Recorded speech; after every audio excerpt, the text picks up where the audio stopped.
All right, howdy, folks, and welcome to Gridiron Live at night. Usually don't stream this late in the evening, or this late at night, I guess.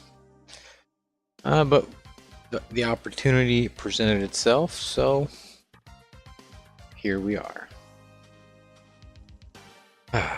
Back to NCAA in '98. Now, before we get into the game, gotta talk a little bit about some college football. It's Saturday, it's college football Saturday. A&M played the Tennessee Volunteers earlier earlier today, and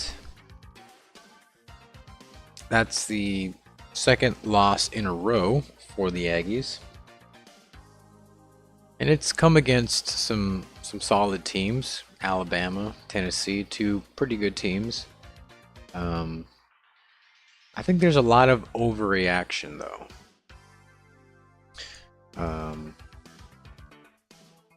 There's a lot of talk about Jimbo Fisher's contract. It's almost like they're blaming him, like he stole money or something. Did anyone remember that A&M spent like 400 something million dollars on renovating Kyle Field? I didn't hear anything about that.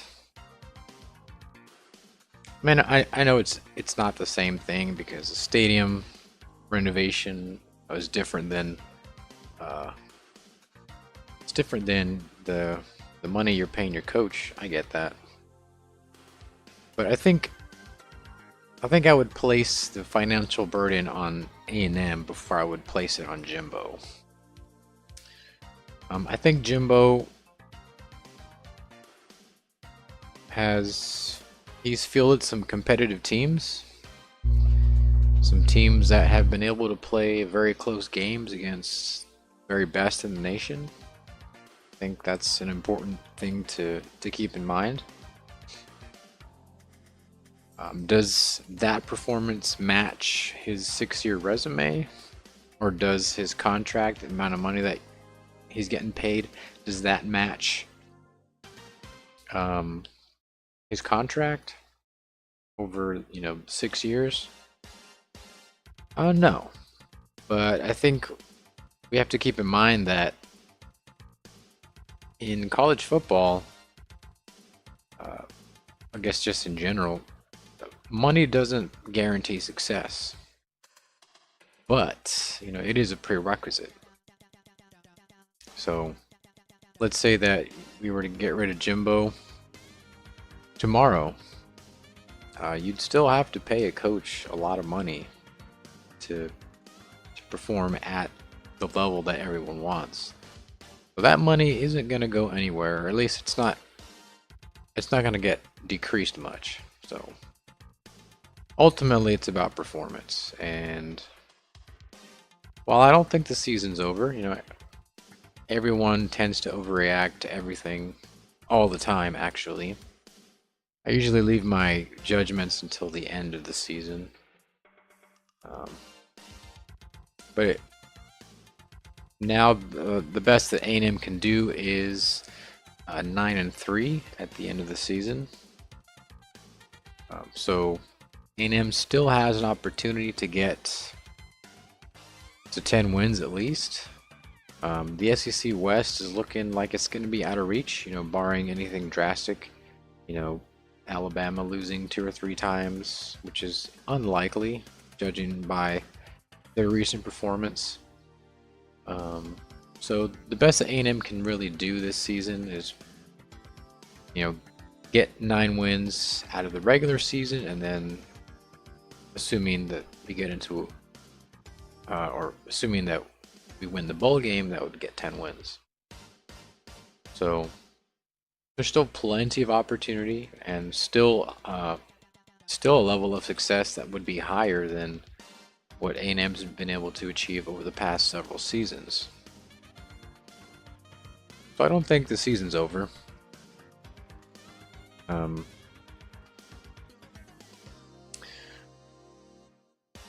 Am I thinking about, Jimbo Fisher being fired? I mean, when Kevin Sumlin was at A&M, I didn't think that he should have gotten fired when he did.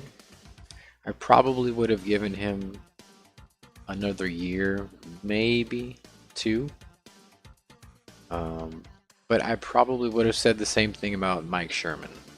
And I did like Mike Sherman as a coach.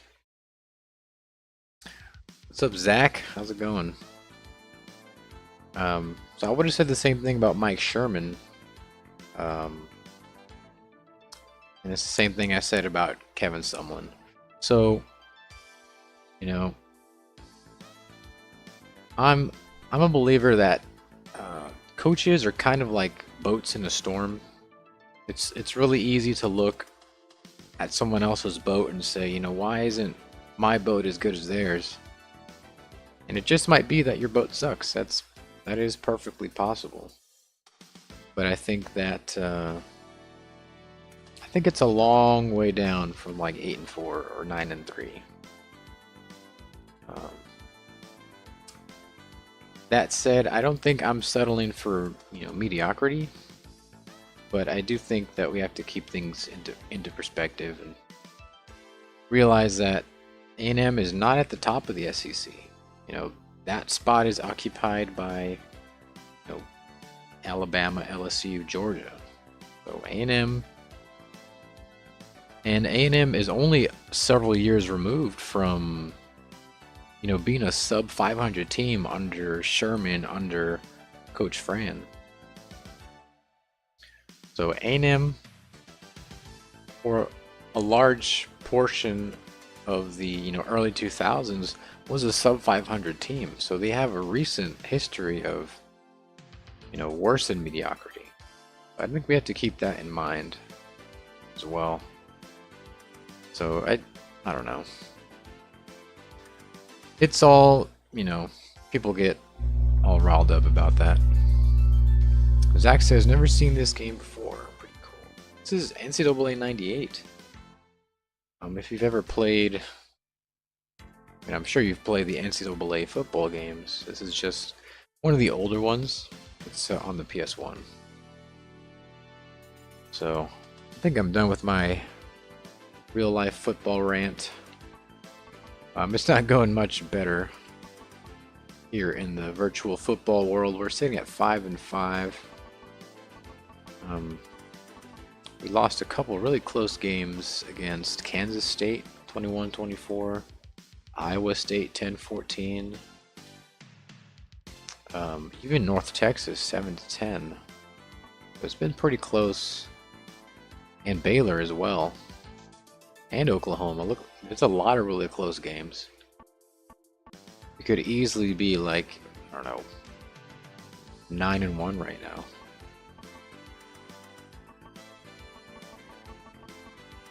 So we're gonna be playing Texas in the Lone Star Showdown, and if we get to 6 wins, I'm assuming that we get to possibly get to a bowl game. I don't remember if this game has the smaller bowls or if it's just the big ones like the Sugar Bowl, the Rose Bowl, all those. So yeah.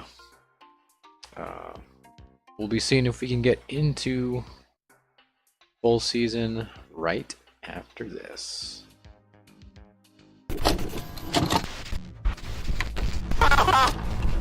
The right to bear arms is guaranteed in the Constitution, sir.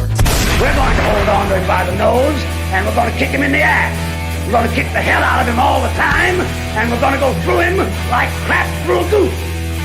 Roger Vick pounded his way for 11 yards and a touchdown after taking... We're going to cut out their living guts and use them to grease the treads of our tanks. We're going to murder those lousy Hun bastards by the bushel.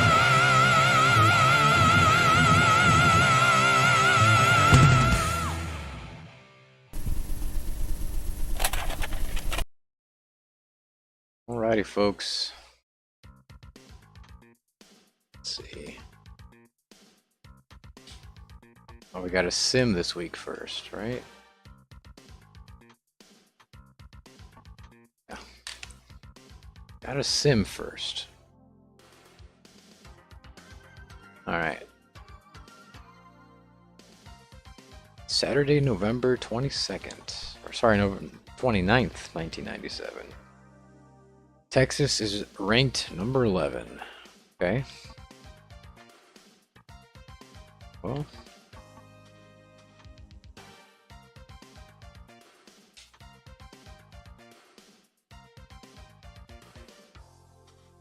Oh, man. I just got out of my night job and the feet are hurting and the back's hurting, but I'm gonna chill, play some NCAA 98. Maybe we can get some people into the chat. That would be nice. Welcome to College Station, Texas, for today's game between the rival Texas Longhorns and the Texas A&M Aggies. This.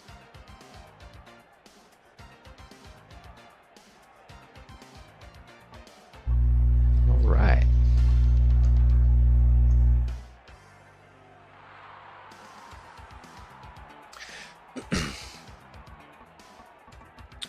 We're gonna kick. We're gonna let the Longhorns Texas A&M has take the first crack at the ball.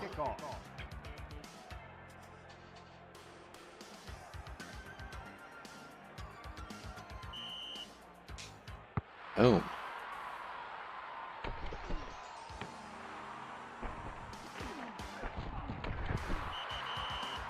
I've said this so many times before, but I really love the way this game looks. Consequently, Madden 98 as well. I feel gross saying that.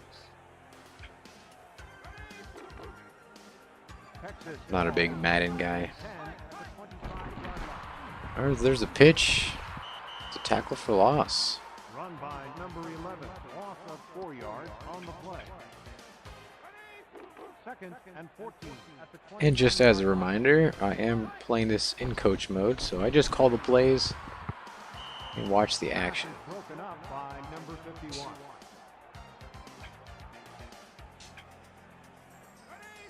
Third and 14 at the 21-yard line.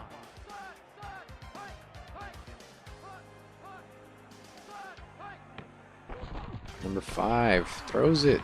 It's caught, and they get pass interference. I have noticed that pass interference, it does happen a lot in this game.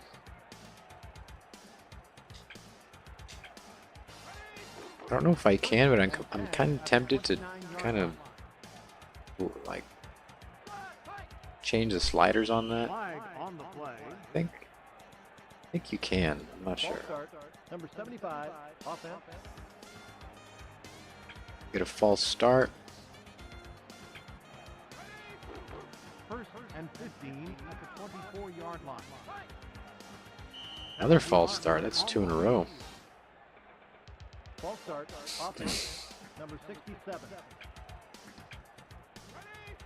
So now it's a 1st and 20. At the 19-yard line.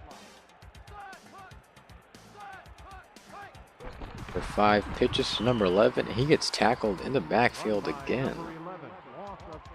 Okay.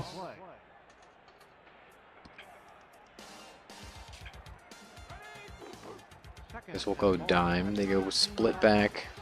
2nd and 23. Drops back. Short pass. Gain of 8. So it's 3rd and 15. Let's go dime.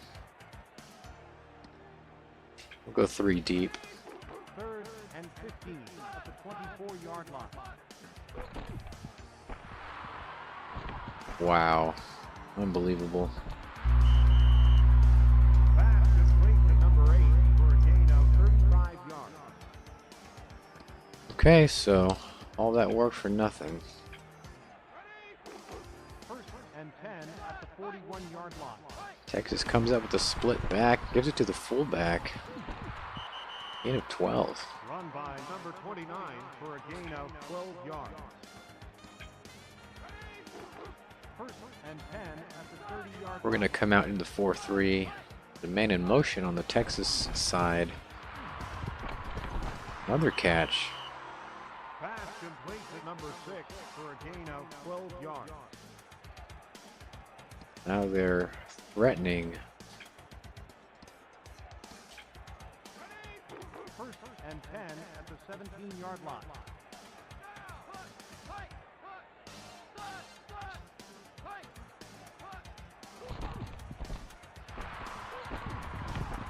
Penalty marker on the field. Another pass interference. Okay. Number 21. The penalty is declined. First down. Well, we'll have to go goal line. First and goal at the 1-yard line.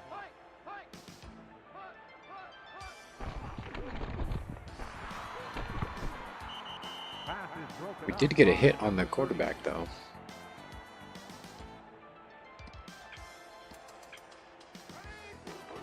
Second and goal at the 1-yard line.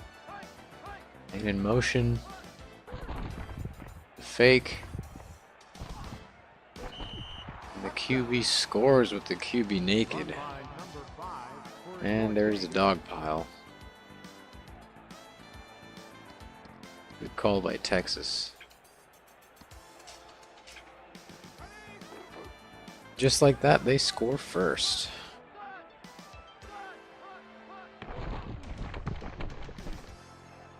The kick is good.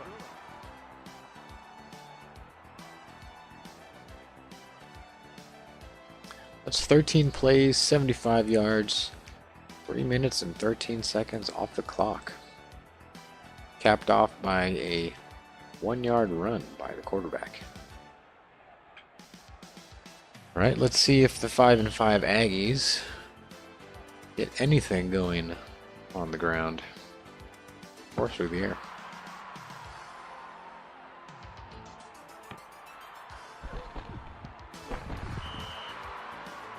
Kickoff return 17 yards. I was studying.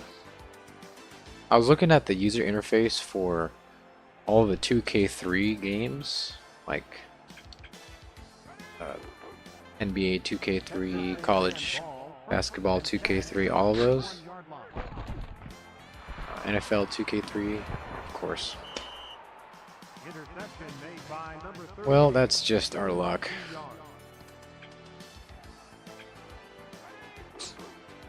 I was looking at the user interfaces and they really nailed the ESPN look. They're like really simple, but they have a lot of design characteristics that are really unique. So I'm definitely using it as inspiration for my game. And 10 at the 38-yard line.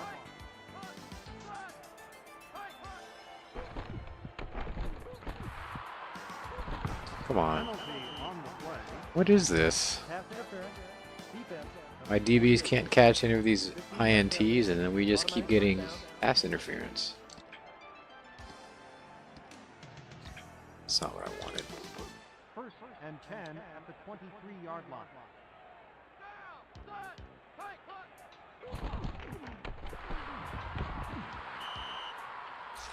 Pass complete to number All right. for a gain of 18 yards.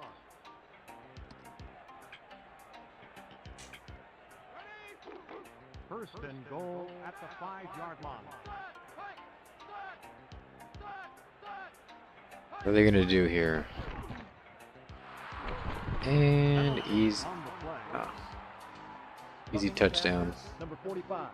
Defense. Penalty is declined. Touchdown. But back to the 2K3 user interfaces. The 2K3 games weren't all made by the same developer. Obviously they can't be, they all came out about the same time. NFL 2K3 was made by, of course, Visual Concepts. NCAA NCAA college football, or 2K3 or whatever. The college football game was made by Avalanche, which I think they later made the Batman Arkham Asylum games, if I remember correctly. And it's clearly a step below what Visual Concepts was able to do, which kind of sucks, you know. The college games usually always got the shorter end of the deal as far as like budget and all that.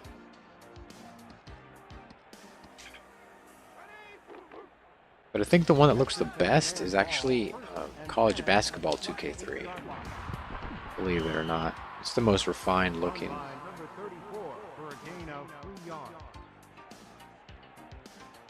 I'm sort of a design person, so I kind of pay attention to all that stuff.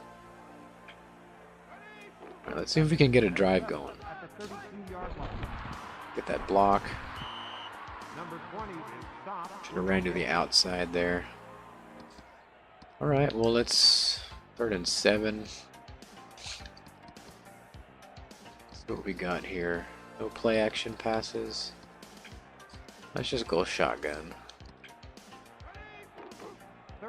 Joe's atmosphere says, go, go man, go. Yeah, I'm trying to get at least one win for A&M today.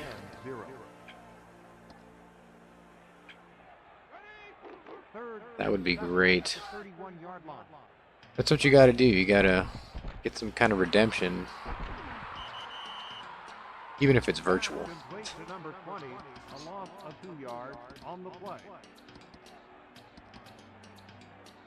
There's a lot of bad stuff circling A&M circles right now. I don't think it's totally warranted, but I mean, I get it. People pay a bunch of money for a coach and they expect results, but money does not guarantee success. But it is a prerequisite, so.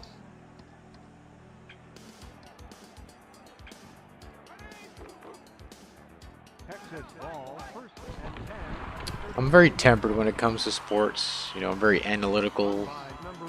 I pay attention to numbers and trends, and I always keep things into perspective. I never let it, you know, upset me, but I would say I'm more tempered than most.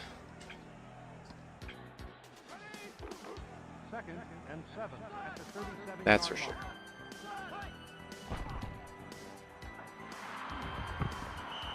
I was listening to the Jimbo Fisher post-game press conference, and man, they were barraging that guy. And he wasn't really taking it either.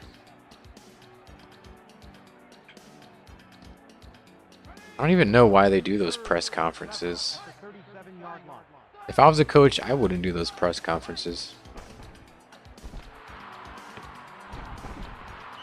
It's just, they just ask you dumb questions the whole time. It's not like you get anything out of it. It's not like, I guess they get something out of it. You know, they get to grill you for 15 minutes. But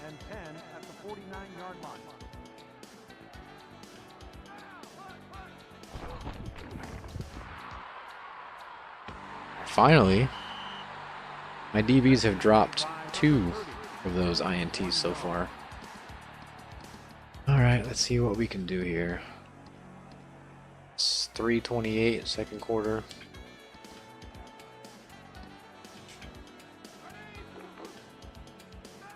Try to get something going. Here's a good block. Gain of 6. We can do something with that.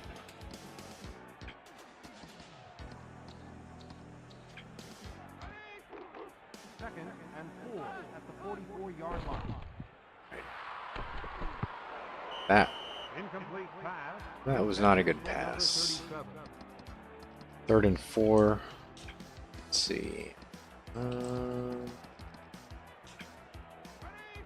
think we can get a 4-yard gain, right? At the 44-yard line. Maybe not. Run by number But we're like right at the 50. Should I go for it? I'm gonna be smart and just punt it. Even though we are down 13 points.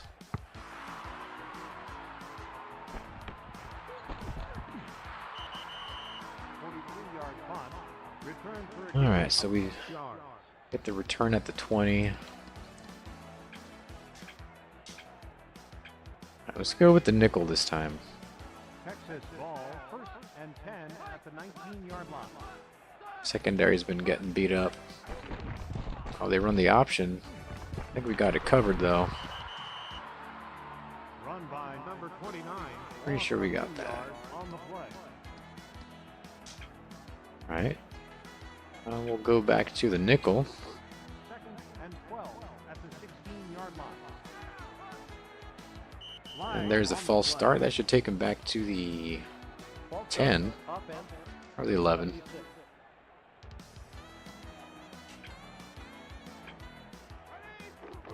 Second and 17 at the 11-yard line. I'd be tempted to blitz here, but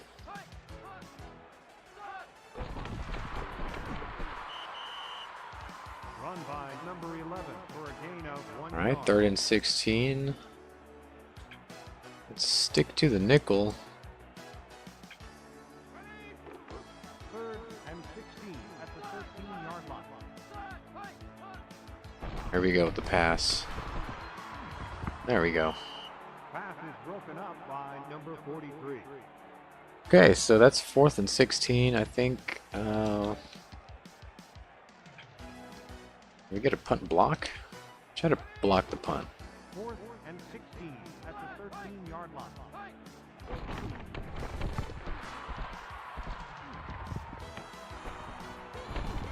Nice. 41-yard punt. Return for a gain of Alright, 8 so we yards. got minute 15. Maybe we can take a shot downfield. Maybe we'll get it. Texas A&M ball, 1st and 10 at the 46-yard line. Nice little pass, but we got holding. 72 offense. The refs do not like us in this game.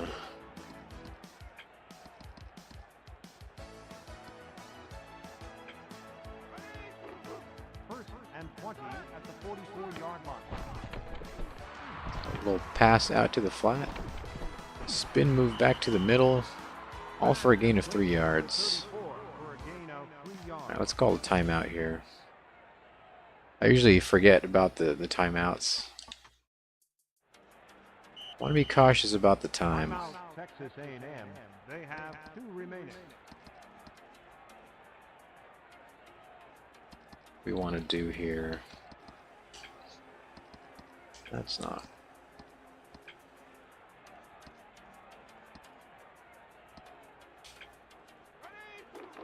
Second and 17 at the 47-yard line.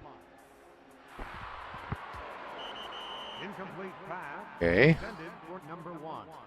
It's 3rd and 17.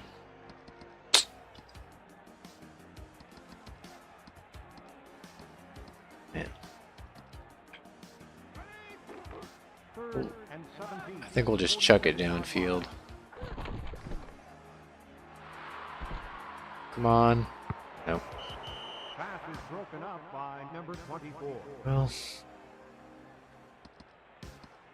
this game is definitely not meant to be played the way I'm playing it. 4th and 17 at the 47-yard line.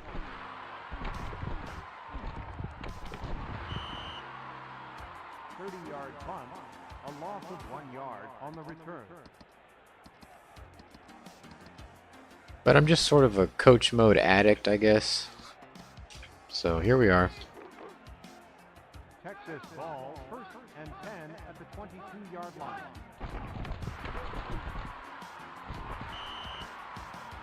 Run by number 11 for a gain of 6 yards.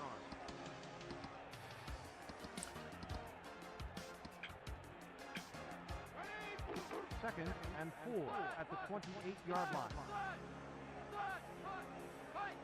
So I'm thinking about what game I want to play next. Run by number 11 for a Um, gain of 5 yards. I was actually thinking about playing Driver 2 rather than NCAA 98, but I still had to finish this season, so I decided to play this instead of Driver 2. Definitely want to play some other games besides sports games. Still want to play older games, but Driver 2 was a favorite of mine as a youth. Easy Edwards says this is incredible. Not my performance, but the game in general looks very looks cool. Yards by number 34.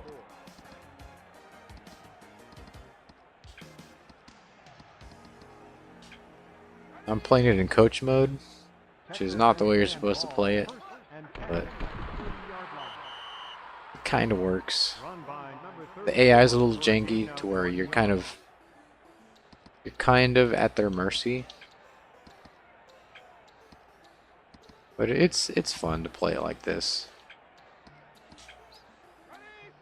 Second and 9 at the 32-yard line. Not a good play there. So 3rd and 11. Yards on the play. And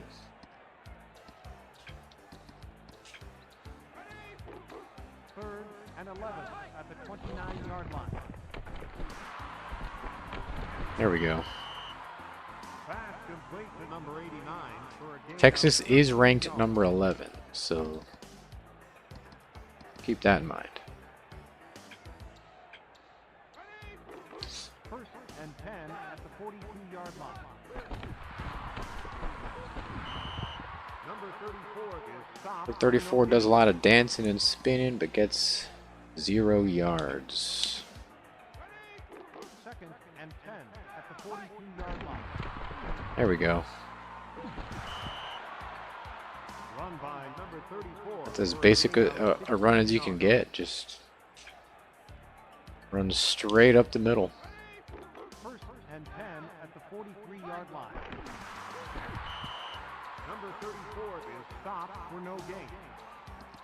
I was thinking about, I was talking about what game I wanted to play next.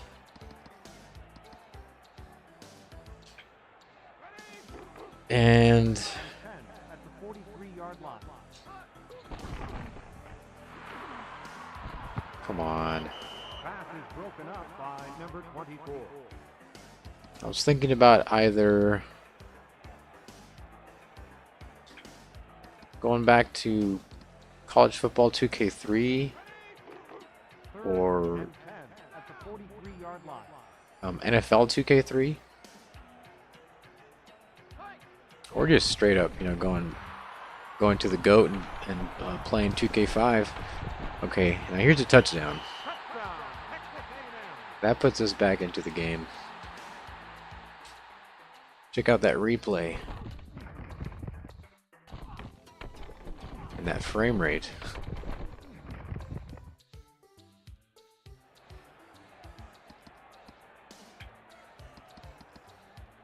Let's take the field goal kick.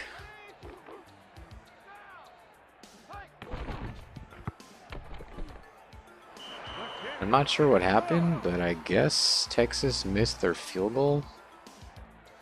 So they have 13 points, not 14. Which means that if we can manage to hold them off and get another score, we might be able to sneak in a win.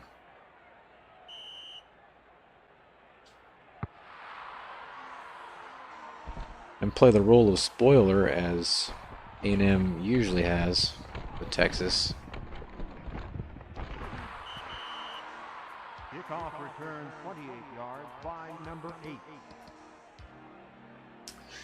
Man, thinking back to the R.C. Slocum era at Texas A&M. What a great time for A&M football. Texas ball, 1st and 10 at the 33-yard A&M line. was routinely, you know, top 10, top 15 at least.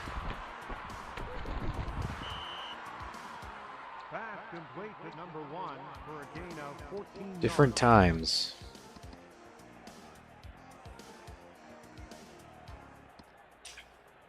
Different times indeed.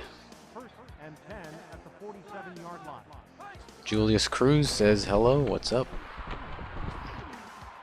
I'm trying to mount my upset here of number 11, Texas. For a gain of 4 yards.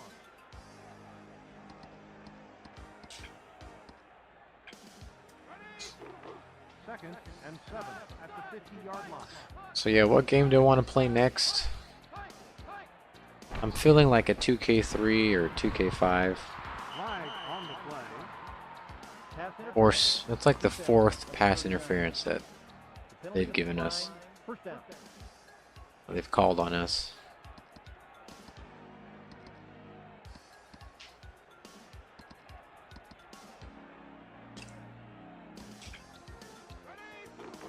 First and 10 at the 31-yard line. So many fun games to play in so little time.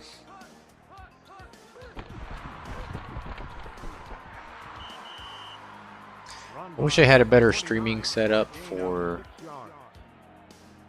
like schedule wise and time wise. But just the way things are right now, I can't really justify it, fortunately. I'd like to though. And 4 at the 25-yard Just with the amount of time that I put into game development, then got the night job. Run by number 11 for a gain of 10 yards.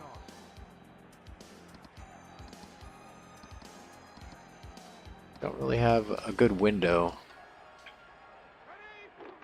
First and 10 at the 15-yard line.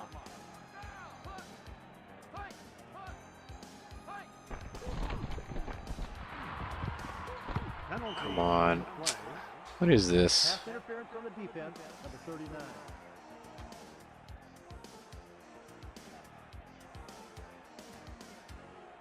I think the briefing for the refs was call PI. If in doubt, call PI. First and goal at the 4-yard line.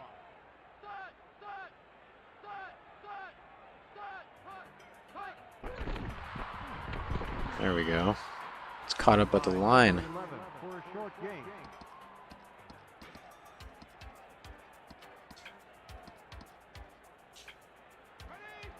Second and goal at the 4-yard line. Let's get this goal line stand going. Are they gonna run or are they gonna pass? Play action. Oh, they're trying that little QB naked. And they get 2 yards. Run by number 5. Colton for a gain of Colton Ramey says, wow, I've never seen this game before. Depending on when this came out, I was only a couple months old. This came out in 97, I think. Since the title, the year in the title is the year after the game comes out. That was usually how it was pretty much since like the mid to late 90s. It used to be to where, oh wait, hold on a second here. It used to be that the games would actually have the year of the release date in the title, but that changed later on. But yeah, this was 97.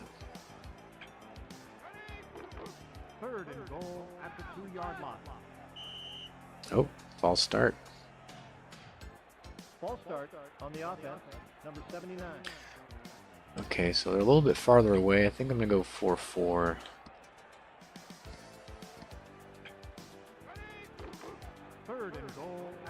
44 stack. It's a pass. The Texas QB avoids a pretty big blitz, but still incompletion. And I'm assuming they're going to kick the field goal here. And that's probably good.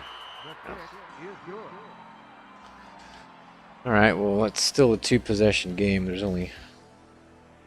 the whole fourth quarter left. We'll see what happens.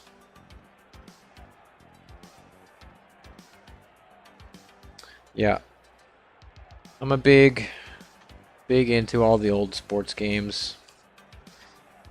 Picked up these manuals. I got like Madden 98,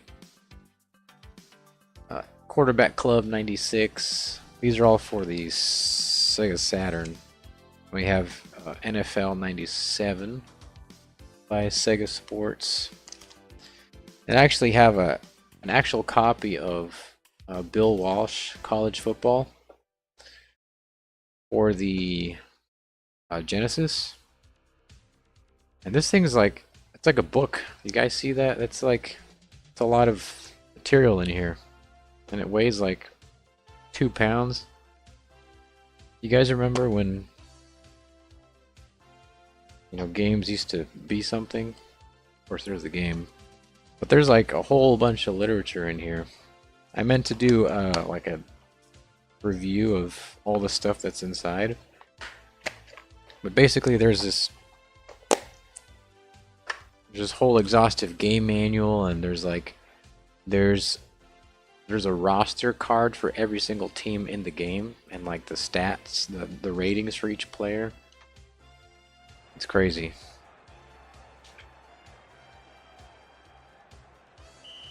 Colton says, I should have known that they're a year ahead release-wise. I wasn't even born yet. That's insane to me.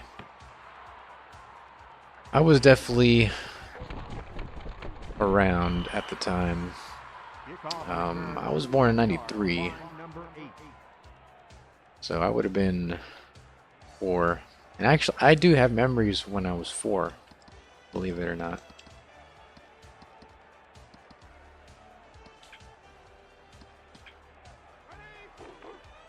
I have very early memories.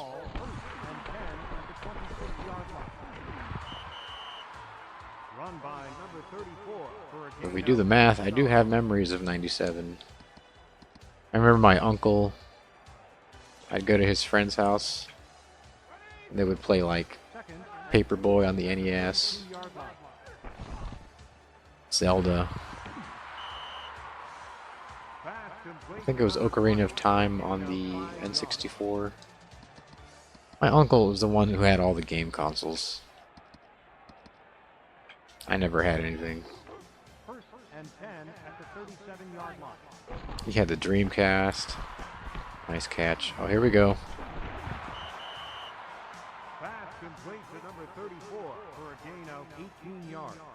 I didn't get my first game console that was really mine until I think 2002, when I got a PlayStation 2, which I actually still have, and it still works. First and 10 at the 45-yard line.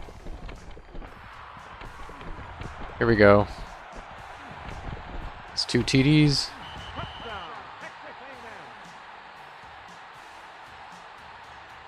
Fire the howitzer.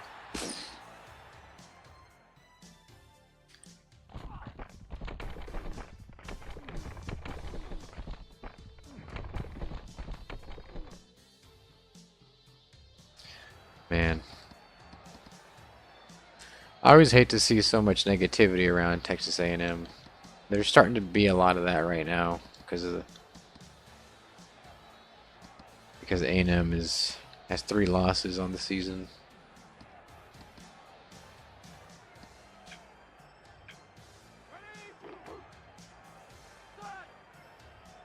Flag on the play. Whoops. Delay a game on the offense.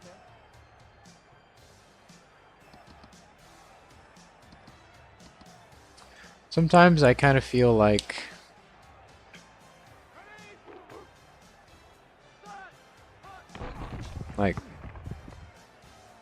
Texas A&M is #1 to me, but they're not #1 in the nation.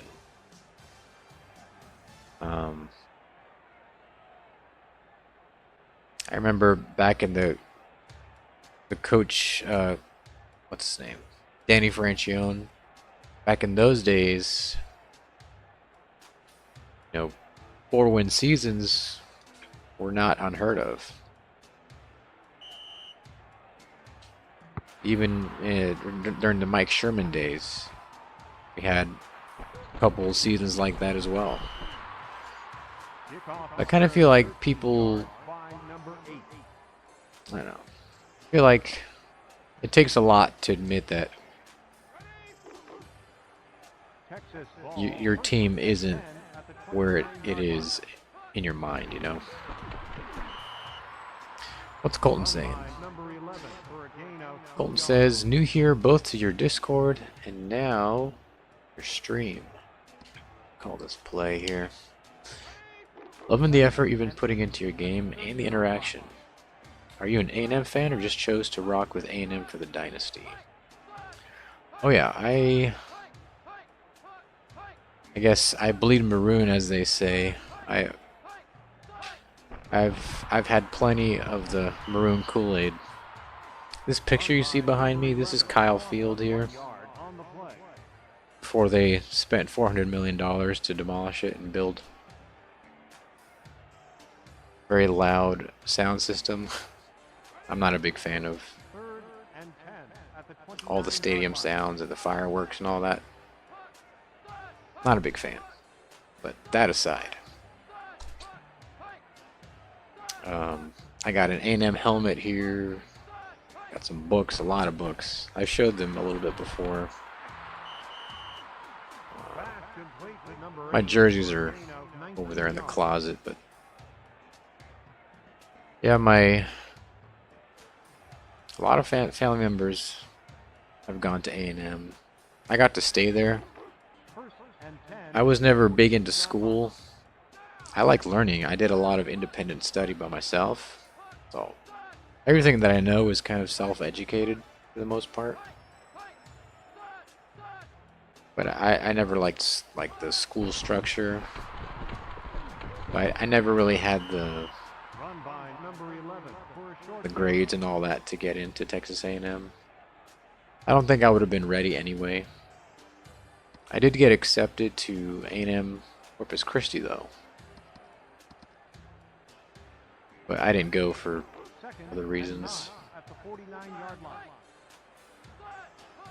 But I've spent a lot of time there with my uncle. He was a graduate. I've had family members that were in the Corps Cadets, 2 actually. But yeah, I mean, it's my experience of it was back in 2007, so it's definitely different now. But yeah, there's a lot of history, a lot of tradition. We'd probably call a timeout here.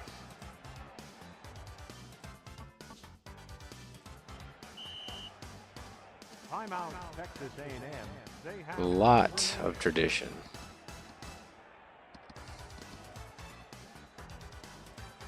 And I got to live the life a little bit with my uncle.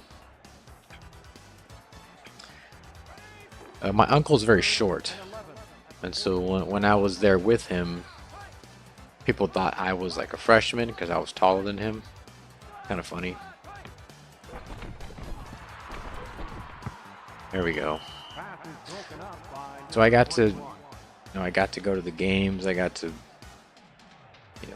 eat at the cafeteria. Hang out with his friends and see, all the stuff that they would do. I was basically introduced to the culture. Come on. Nice. And he runs out of bounds. 47-yard punt, returned for a gain of 27 yards. See what we can do with this. Texas A&M ball, 1st and 10 at the 32-yard line. Nice. Come on. Pass complete to number 1 for a gain of 25 yards. 1st and 10 at the 43-yard line. Should I call a timeout here? How many do I have left?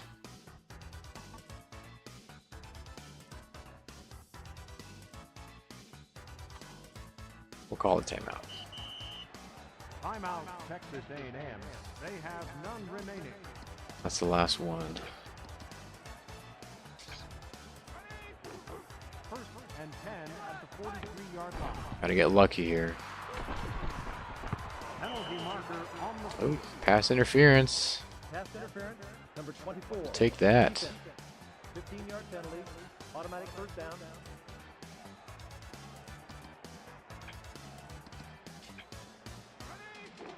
I'll read your message in a second. Gotta see what I can do about this comeback win. Oh, there we go. Touchdown.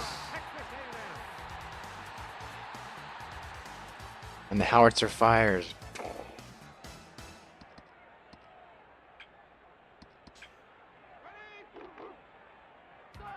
It's not over yet, though. I've definitely lost a game in the last couple seconds. I've lost like 2 games like this. So they can still, they're only down, what, 5 points? They score a touchdown and it's over.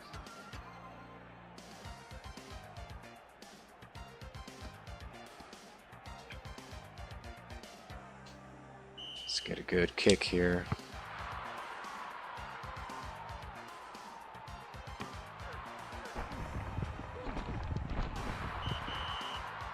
Kickoff return 13 yards. All right, Number 8. let's go dime, prevent. Texas ball, 1st and 10 at the 27-yard line. Get the sack. Oh, come on. Pass All right. complete to number 8 for a gain of 28 yards. Hey, this team's a lot better than the record indicates, but that leaves us at 6 and 5. Score, Texas A&M Upset. 41 and Texas. All right, Colton says, I feel the whole independent learner thing. I love to learn and read, but I hated school. I'm not quite an encyclopedia on football by no stretch, but I love the game and I believe OSU and Cleveland. OSU would be Ohio State, I assume, and Cleveland, assuming the Browns. I guess so, it's pretty obvious. Yeah, I just feel like school was like, it's not just public school, it's the schooling model itself. In my opinion, I think people should be given, at the very least, a skill. And I'm not talking about like a semester of wood shop where you make, you know, CO2 cars and stuff like that. I'm talking about a skill that you can, that's actually marketable. A skill, and then, if nothing else, a skill and civics. But not within that school structure that you're used to, where there's someone at the front of the room that's lecturing you and you just have to sit there and take it. I'm not a big fan of that. I'm a big fan of real world education. I don't think you can really educate someone and like prepare them for the real world in the span of however long schooling lasts. I think that people are educated throughout their life. So I'd say, if nothing else, people need to have a skill that they can take to the marketplace, to the job marketplace. That way they're not flipping burgers when they come out of school. Because if you think about it, high school is a factory for minimum wage workers. You spend 12 years in government school, and you're not qualified to do anything. I think that's a travesty, you know. Just try to put that into perspective. How much money is spent on each student? How much money is spent on the schools and the buildings and everything that's associated with it? And then you can't do anything when you get out. In fact, you have to go into debt a lot of the time to go to a 4-year university to get an actual skill. But if you look, you know, back into history, people were getting skills when they were hitting adulthood, which was probably like, I don't know, 14, 15, 16. And they didn't spend 12 years meandering through, you know, the whole social landscape that is public school. But I think it should be skill-based, and for those people that want to go into higher education, I think there should be pipelines for them too. But instead of trying to fit everyone into the same shape, I think it should be skill-based. Yeah, on Ohio State, the chat limit made it hard. Yeah, Ohio State, they're one of the top ones. No doubt about that. I don't know very much about Ohio State though. I do know that the Cleveland Browns have often been the butt end of jokes for the NFL. Maybe not so much in recent years, but I don't know if you've watched any of the. I think it was in what, like 90s. Was it 98 when the Cleveland Browns were re-expanded into the NFL? They had like Drew Carey out there. I don't know if you know who Drew Carey is. Drew Carey is the guy that was on the show Whose Line Is It Anyway? Funny show. But he was like pumping everybody up, you know, Cleveland's gonna be this and that, and for the most part, Cleveland was kind of a disappointment for a lot of years. But is this Colorado? Colorado loses to Nebraska 28-20. LSU rips Arkansas a new one.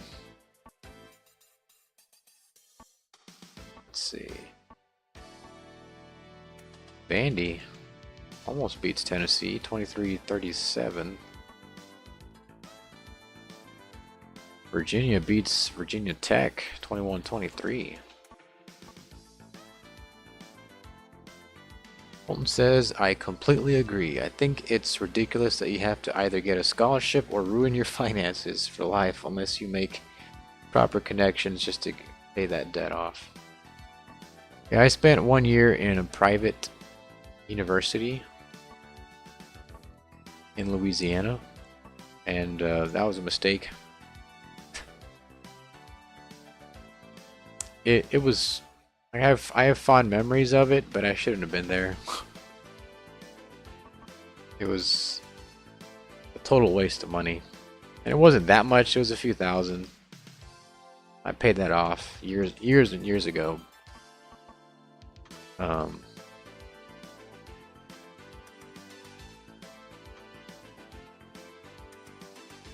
And then I think I took a couple classes in community college for simulation and programming, so I got exposed a little bit more formally to like programming and game design and stuff. I was actually doing a certificate program, which means that you only study that one thing and you don't have to like take biology, you know, stuff like that.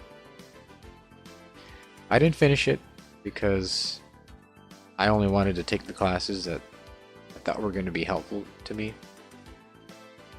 So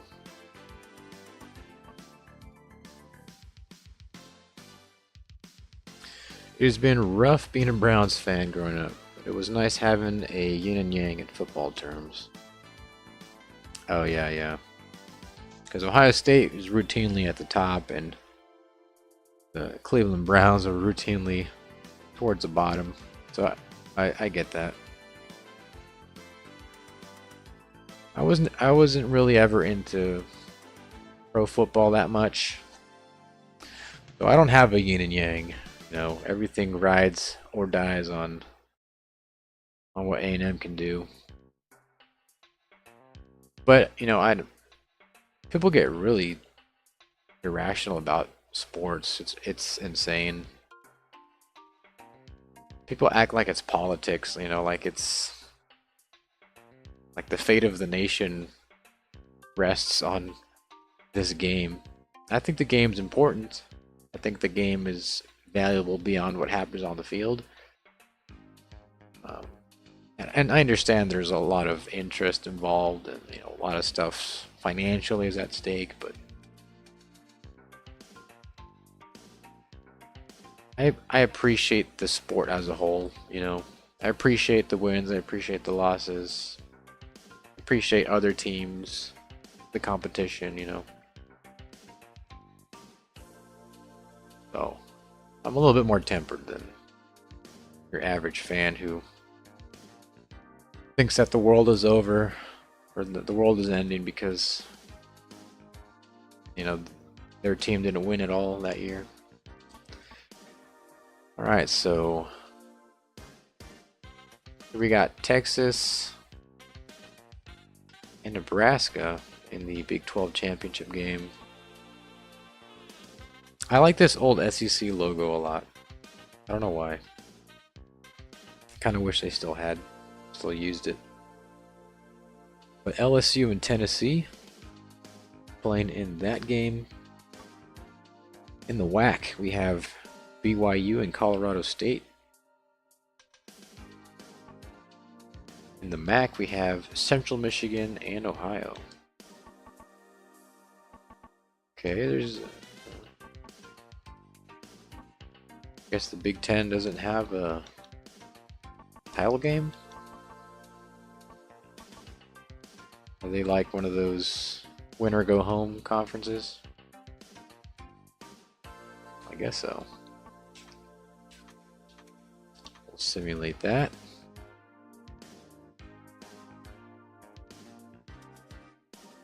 As long as you're not...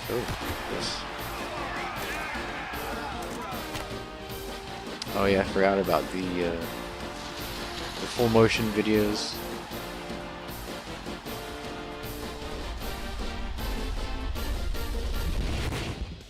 Kind of loud. Guess this is the Heisman thing. As long as you're not the Bama fan who poisoned Auburn's famous tree, I feel like you're mainly good.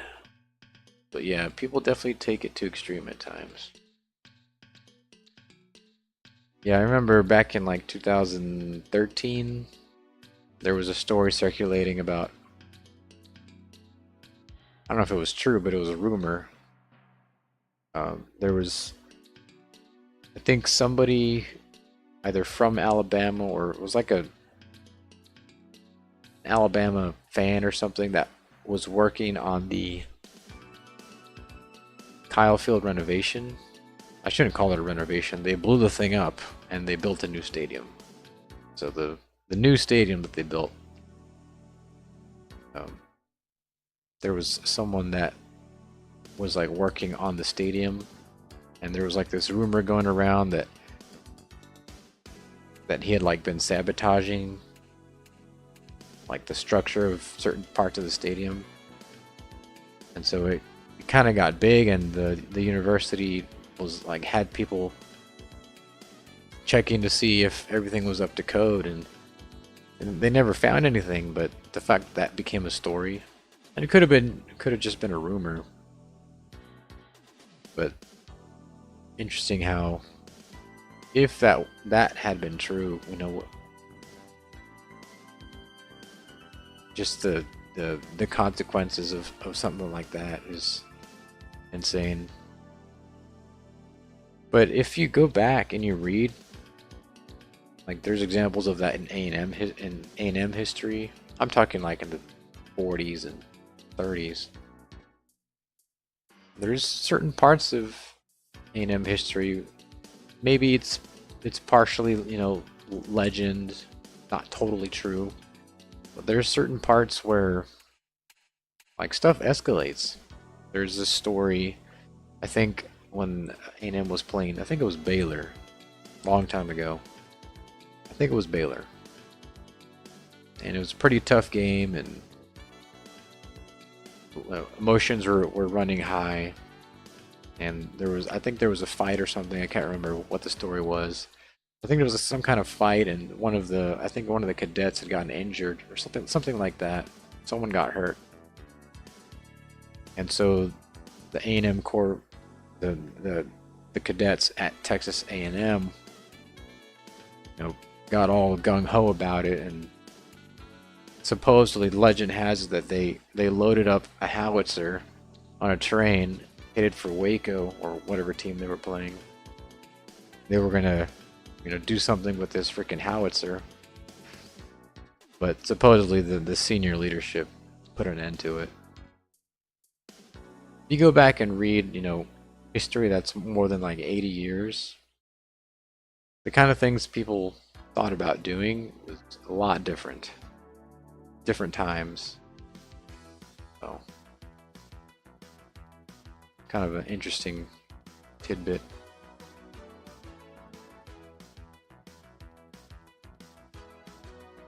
That was autocorrect. Okay, yeah, I wasn't sure what it was. So LSU number 14 wins the very ugly MVP trophy with 3,200 yards, 32 touchdowns, and 12 interceptions. Okay. What's next? Bowl games. Okay.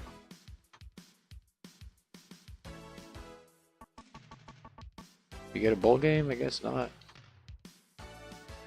6 and 5 does qualify, right?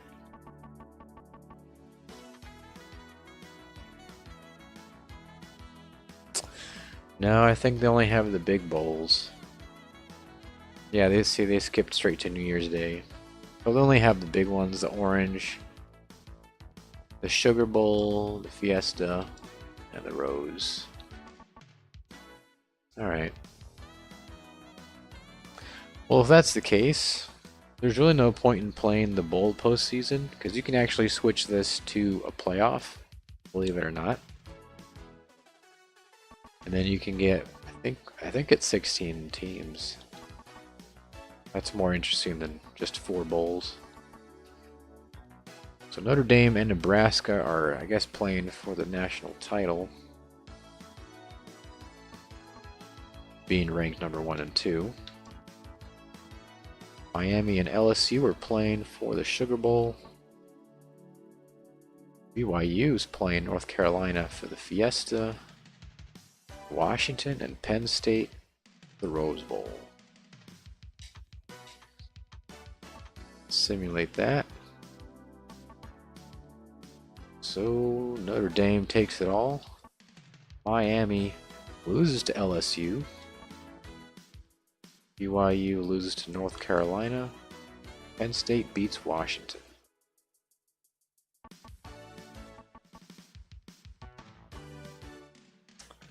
Well, that kind of sucks that they only have 4 bowls. Surprised they don't have like the Cotton Bowl. I think that's a pretty prestigious bowl.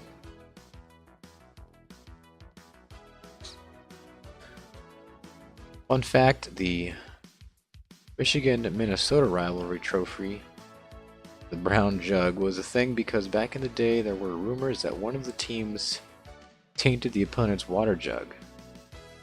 So from there on, the winner took it. Yeah, that's kind of the unique thing about college football, is that there's these specific trophies that the teams kind of pass back and forth. I don't think you see that anywhere else in any other sport, where there's a piece of hardware that symbolizes the rivalry or some piece of history. The the winner takes it back and forth.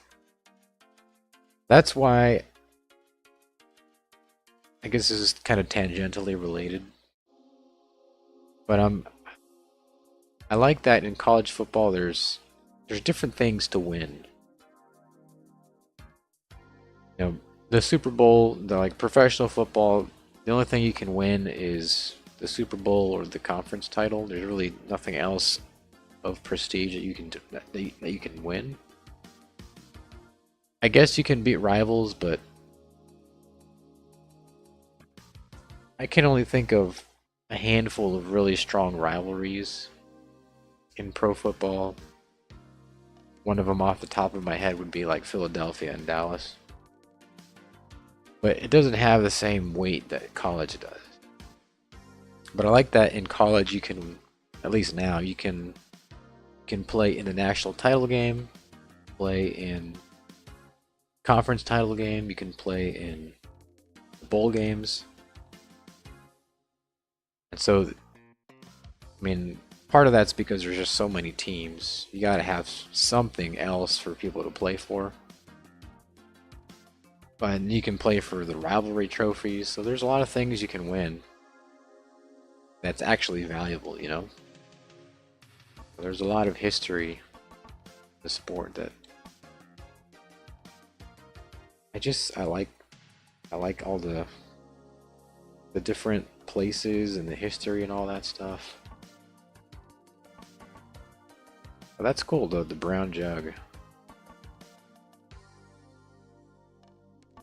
I guess the only thing that the A&M plays for that's like that is I don't think it has a fancy, or it doesn't have a historic name like the brown jug, but whatever trophy that A&M passes in between with Arkansas, they play in the Southwest Classic. Southwest was the old conference that they shared back in before 90s. Well, I guess Arkansas left for the SEC in like the early 90s, so before that. Advance. What do we got here? Oh yeah, one more thing about the whole college thing. The way I was going to set it up in my game was that you could play for your conference title. You could play for bowl games. But the playoff, on top of that, there's going to be a playoff. But the way they do the playoff now, it's like they make the playoff games the bowl games. I'm not a big fan of that because a lot of the bowls get left out and they just become exhibition games. And I guess they kind of always were, but they had more prestige back several decades, partially because there were less of them, but also because people just consider them to be more prestigious. And now, you have people opting out and all that stuff. So my solution to that was to make the bowls totally separate, basically make them a postseason game that still has implication for the playoff. So you play your regular season, and that determines your conference title game, that determines your bowl game, and then the bowl games still count towards the playoff. So if there's two teams that are kind of tied for a playoff spot and they lose their bowl game, then they're out of the playoffs. Stuff like that. So that's going to be my whole setup with that. So there was a comment on one of my streams about the East-West game. They don't play that game anymore. I'd be kind of tempted just to watch this game. We're just gonna sim it. The West beats the East 30-14. Okay.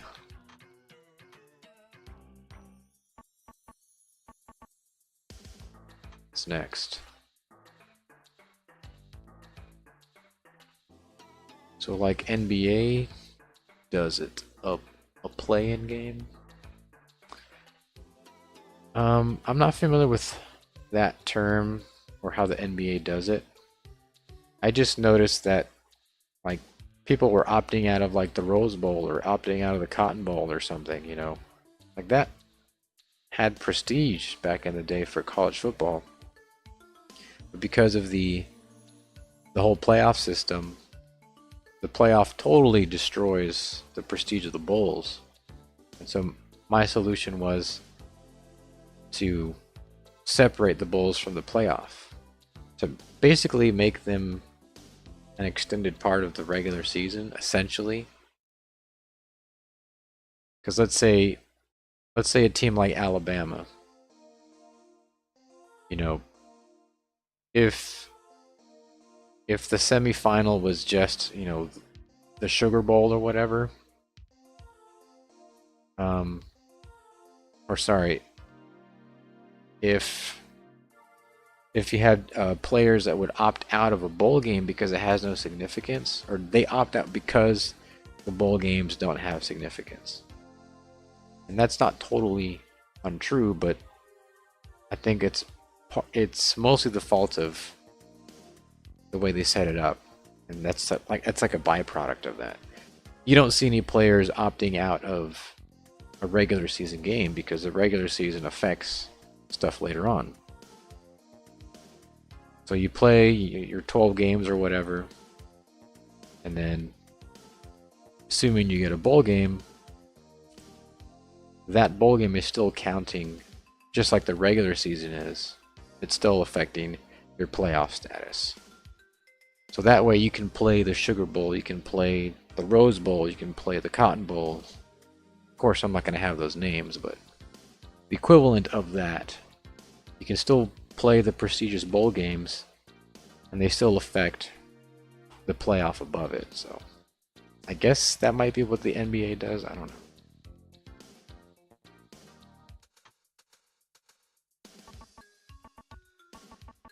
How do we...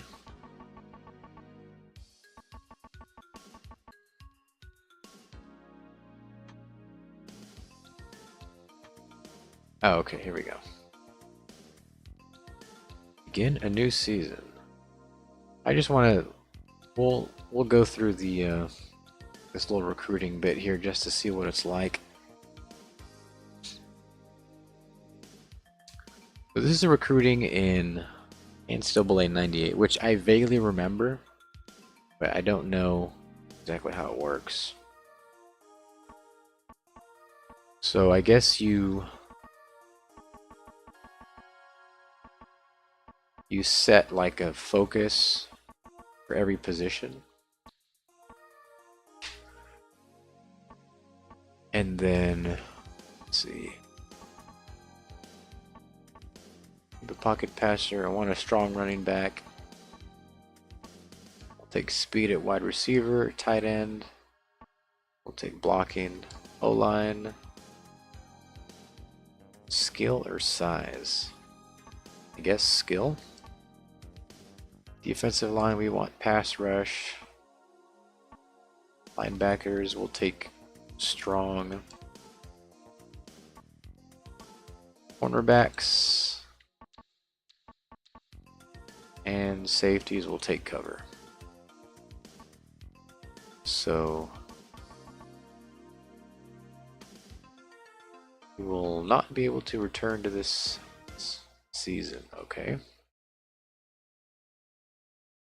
Make it sound like I'm going to run into a disaster or something.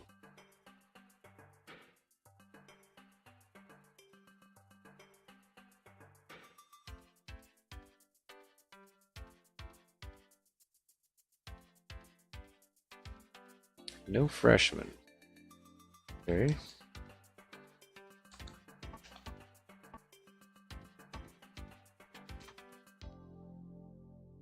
These freshmen have been added. Begin play. Yes. Oh.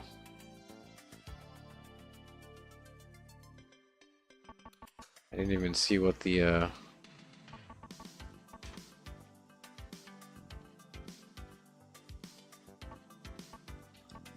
hold on a second here.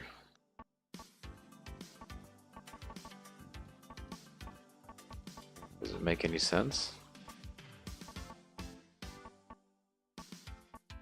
I'm pretty sure you can like name, you would get named players.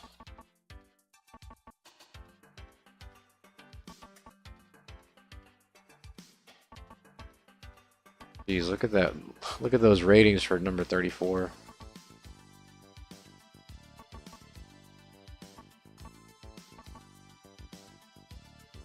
And number 8. Jesus. We're basically loaded at running back. Somehow I managed to screw that up with 6 and 5.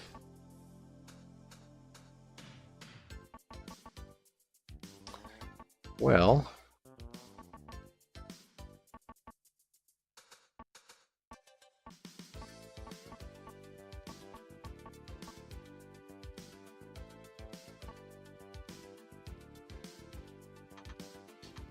does it make any sense?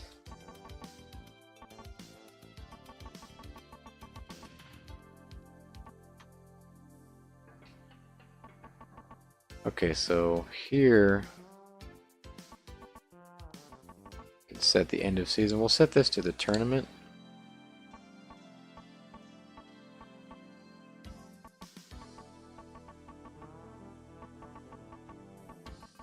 Correct.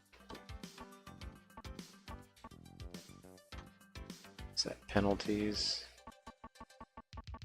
I don't know why I'm messing with any of this. Alright. Well, thought I was gonna be able to play in a bowl game. Guess not.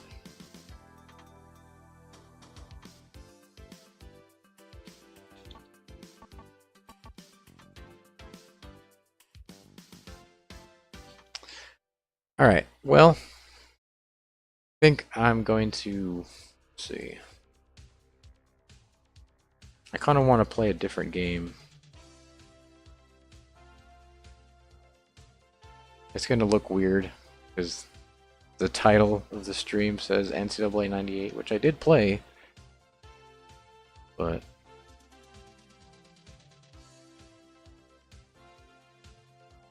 I don't know what I'll do.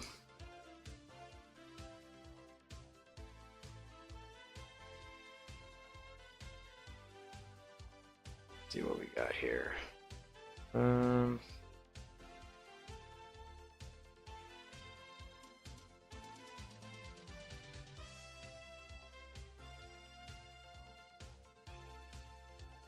Actually, we'll stay consistent with the title. I was gonna play like NFL 2K3 or something, but we'll keep playing NCAA 98.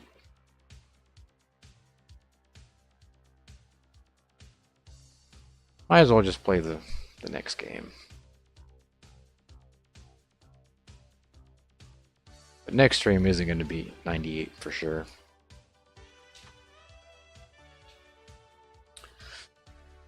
I might have missed it in the Discord, but will your game have pre-existing rivalries, or will the user have access to set rivalries? Are trophies going to be a thing?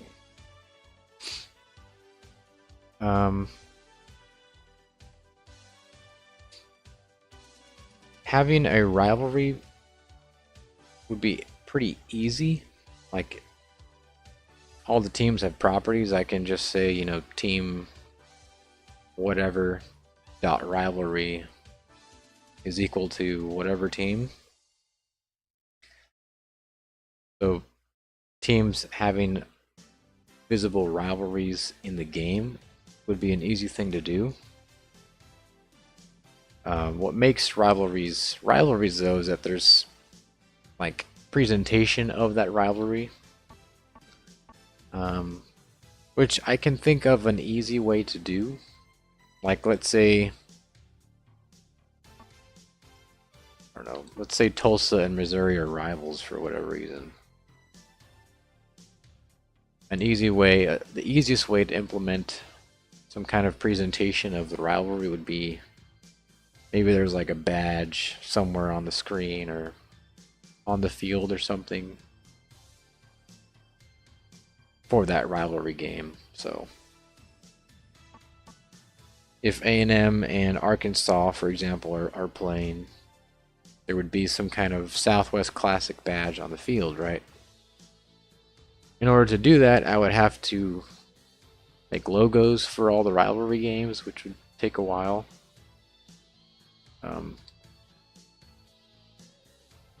But it's not something that I need to have at release. I can have it just be more simple to where maybe it says that, so this team and that team are rivals, but there's nothing else beyond that. And I think that's a good starting point. I have to keep in mind that there's so many things I could do. There's so many things I could add. But I have to be careful because for every little thing that I add, it's more work, more work, more work, more work. And so your projected release date gets farther and farther away. So rather than doing that, my goal is to get as much that really presents the game as something unique, to where people see it, to where they see it and people say, "Oh, that's different. That's not Madden. That's not 2K. That's not Quarterback Club. That's not anything else." So they see the concept and they see, "Oh, that looks like something that I want to play." So it's going to have as many features to support that concept.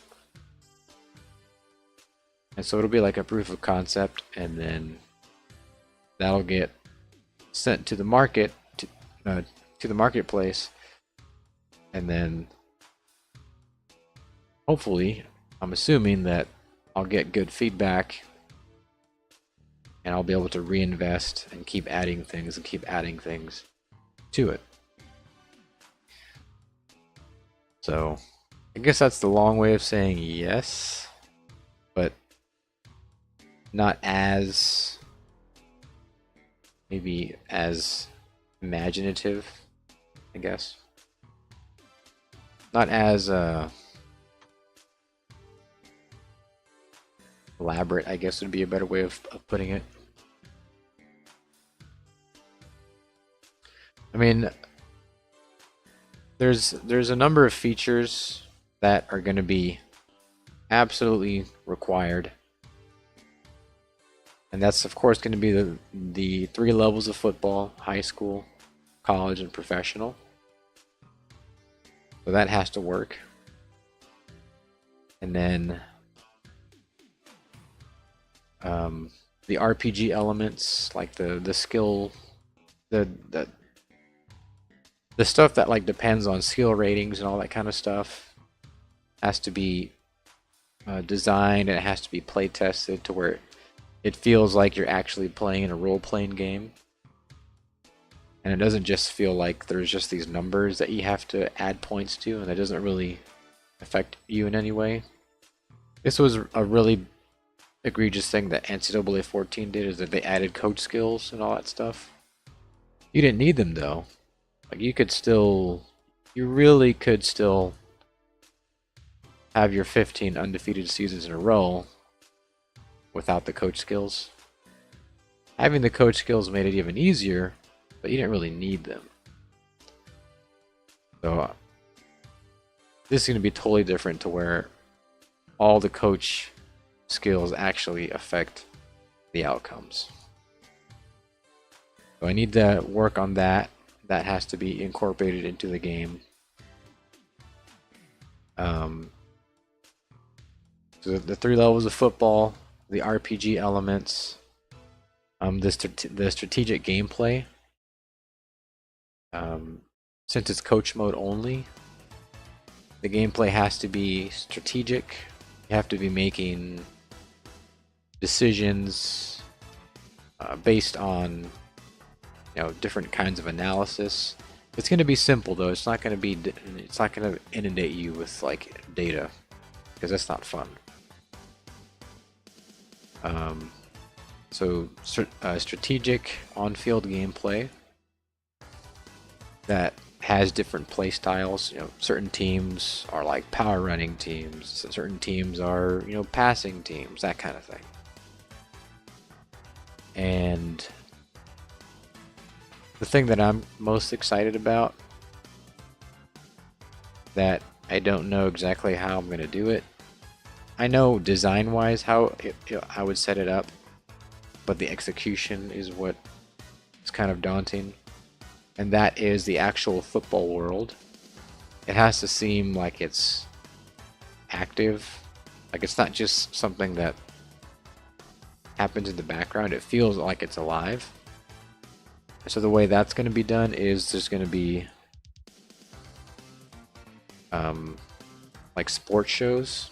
There's going to be a show for each level of football. And so the way I envision it is that there would be personalities that they would present the highlights to you. They would, basically like NFL Primetime. You ever watch that show? As close as I can get to something like that, that would be great. So it takes all the data of the league, whatever level you're in, and it kind of prioritizes different things, and then it builds a show and it plays a show for you. So every week you get a new show. And so that kind of helps you believe in the world. And then a part of that is like the nostalgia aspect of it. If you've ever watched like old football games like from the 80s or 90s, I basically want the sports shows and the actual football games to feel like a TV presentation from the 80s or the 90s. Probably more from the 90s. So they're going to have, commercials. They'll be short, little short animations for like fake companies or fictional brands and that kind of thing. But it's going to do this to kind of help you believe in the world. And that's something that I like to do, is I like to watch older football games. And so I want it to feel like I want it to feel like a TV presentation from the 90s is basically my goal. And so all those things that I just mentioned together, I think would really it would really be the foundation of the concept of the game. Now there's a lot of things that can be added on and refined and changed and made better. But those are the core things that I have to accomplish to really make the concept stand out. Let's see what Colton here is saying. That is a valid point. I never used the coach skills. I focused entirely on the recruiting skills, and by the time they were maxed out, the coach skills weren't even necessary to be a powerhouse. Oh my god. NCAA 14 is like the Fisher-Price version of a football game. It's just comical how easy it is. And I'm more of a simulation oriented player.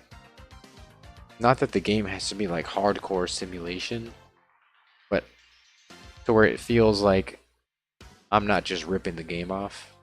If I feel like I'm ripping the game off, or the game is letting me win, I'm instantly disconnected and I don't want to play anymore. So the game has to, at all costs, keep my suspension of disbelief. If I open up my team's record and I see 15 undefeated seasons and 20 national titles, I'm checked out. Some people think that's fun and whatever, that's for them. But ideally, like if my game were out and done already, the first version of it, the way people post in their 15 undefeated seasons, I want that to be how they post their 7 and 8 win seasons in my game. Like I want the game to be that level of challenge, but more than that, I want it to be to where win or lose, the game is still fun.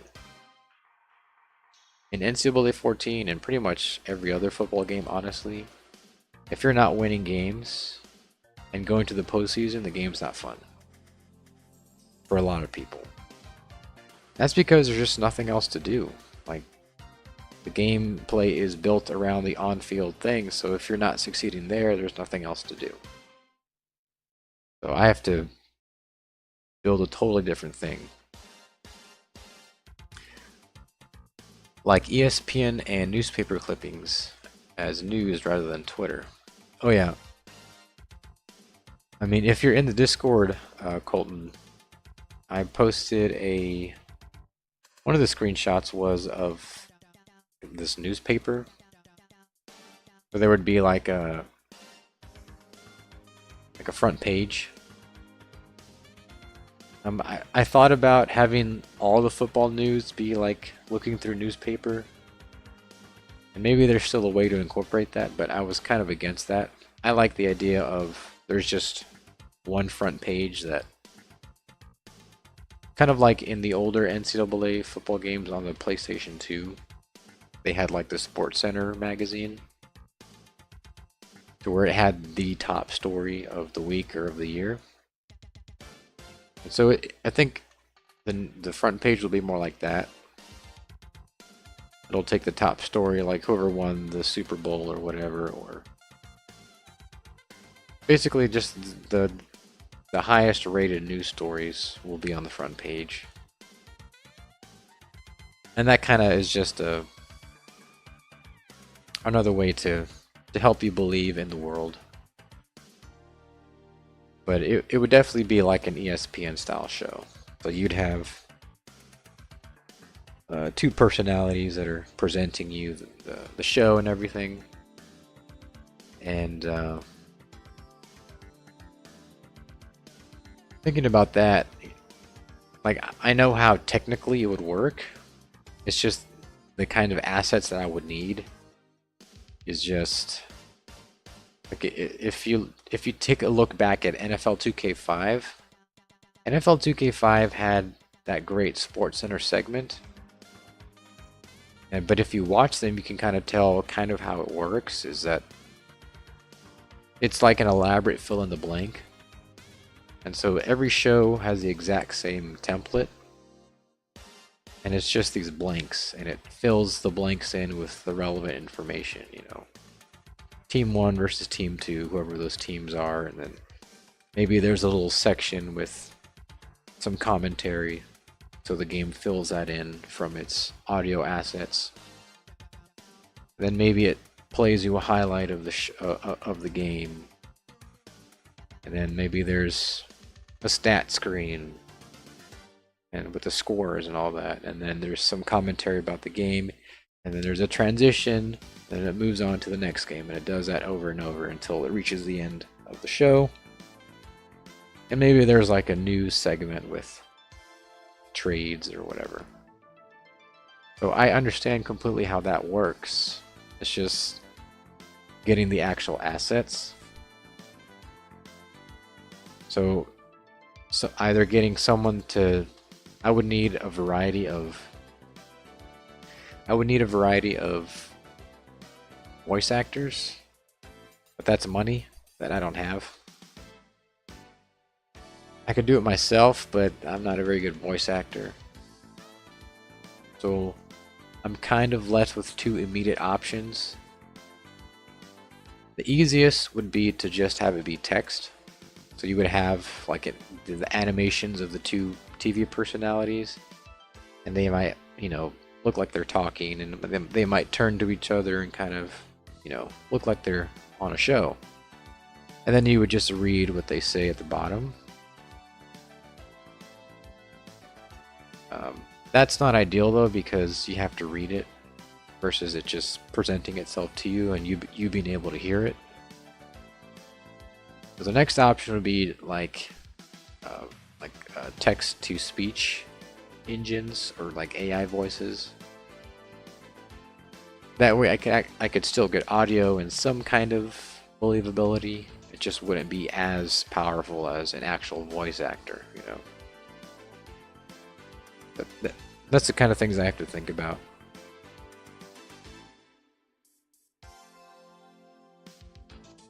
Let's see. Awesome, I just checked it out.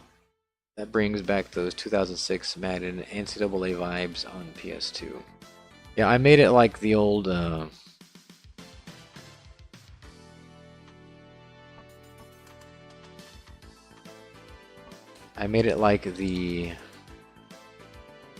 I basically just looked at the newspapers that were common in the 90s, and most of them were black and white.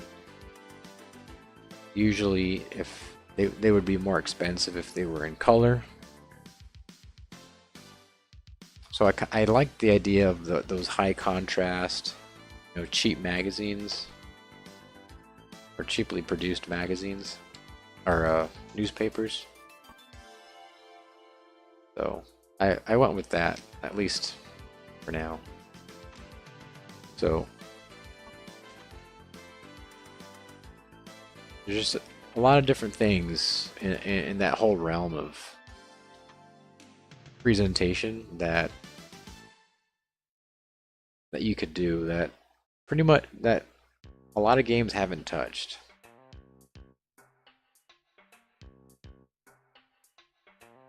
But I'm basically trying to make this game like a nostalgia sim, if that's even a term. If not, I'll invent it. If you've ever heard the term vaporwave, it's like this. Welcome to Lafayette, Louisiana, for today's game between the Texas A&M Aggies and the US It's like this. Cajuns. I think it's a subgenre of synthwave music that focuses on like commercial sounds, stuff you would hear in like commercials and TV shows, like advertising, that kind of thing.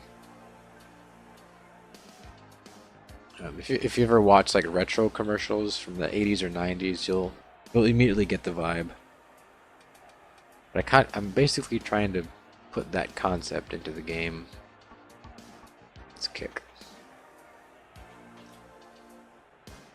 Personally, I think either text or text-to-speech would suffice. I think voice actors are more of a luxury thing for future updates.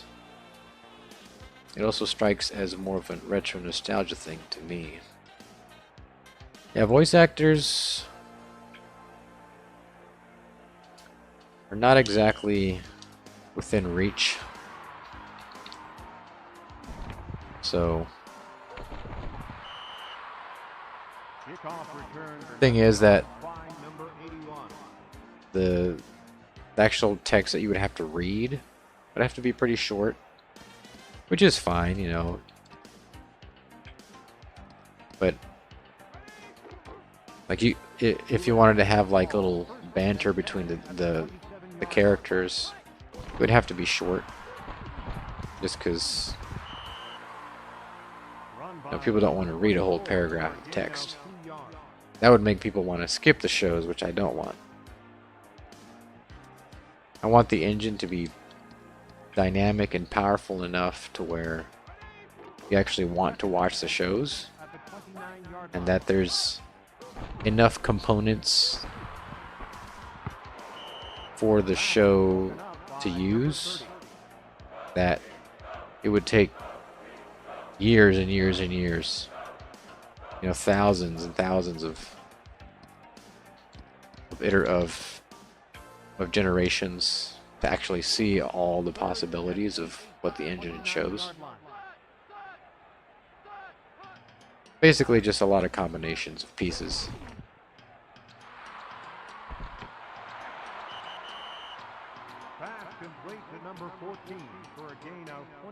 And I mean, once you have the text in place, text to speech wouldn't be that hard. The thing is that if it's text to speech,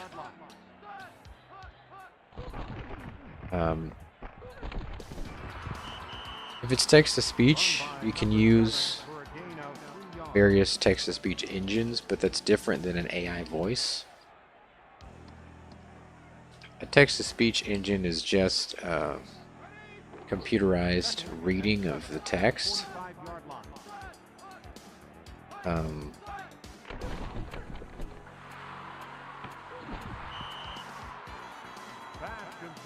Which is different than an AI voice that's generated at runtime.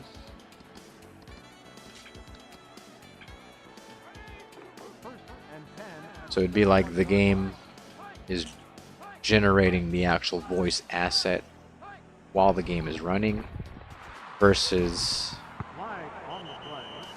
here we go with the PI again, versus like importing a pre-existing audio file. Because I don't want it to sound like Microsoft Sam, you know?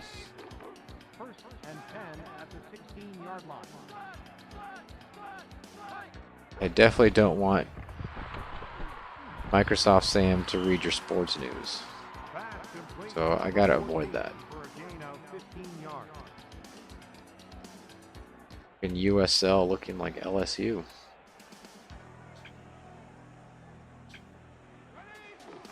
First and goal at the 2-yard line.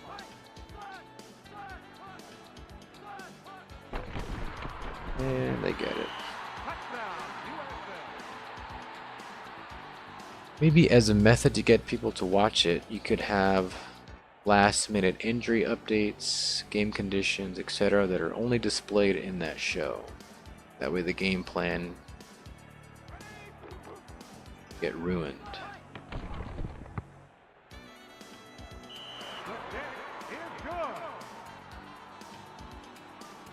So you're saying having exclusive information in the show? I guess I could do that with some things, like injuries and all that. Stuff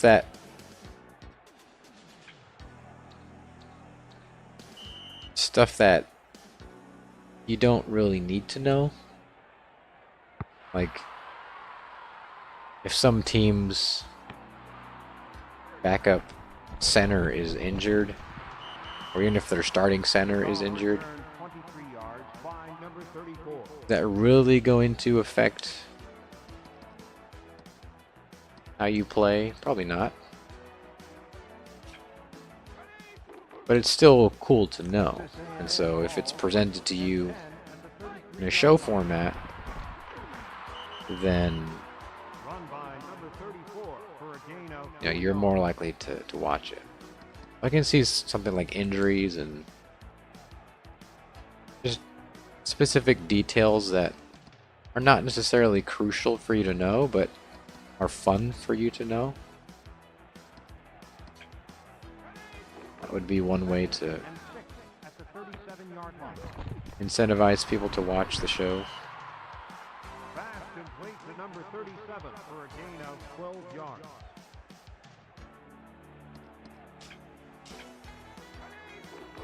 First and 10 at the 49-yard line. If you don't pay attention and plan ahead, i.e. if you're a pass-heavy team and it's rainy, your offense will struggle. That'd be kind of funny, just watching the weatherman. Second and 5 at the 46-yard line. The way I envision Number 34 game info or team information being used is mostly situational tendencies.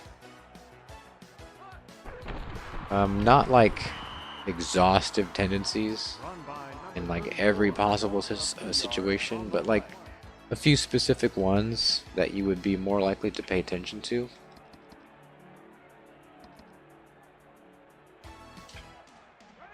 Like how, you know, what's their run to pass percentage, or what is,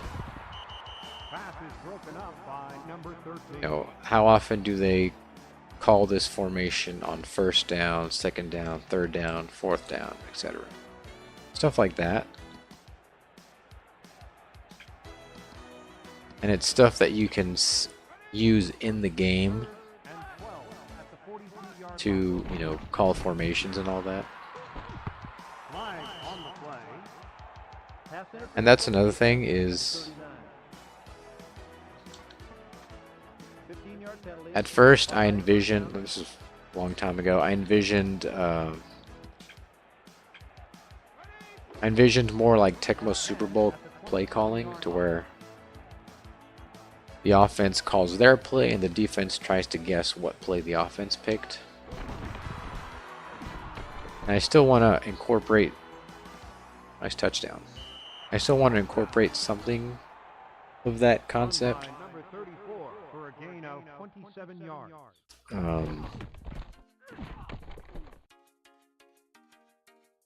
But the way it's going to work, I think, is every playbook is 8 formations long, or has 8 formations in it. And depending on what scheme you run, that will be how many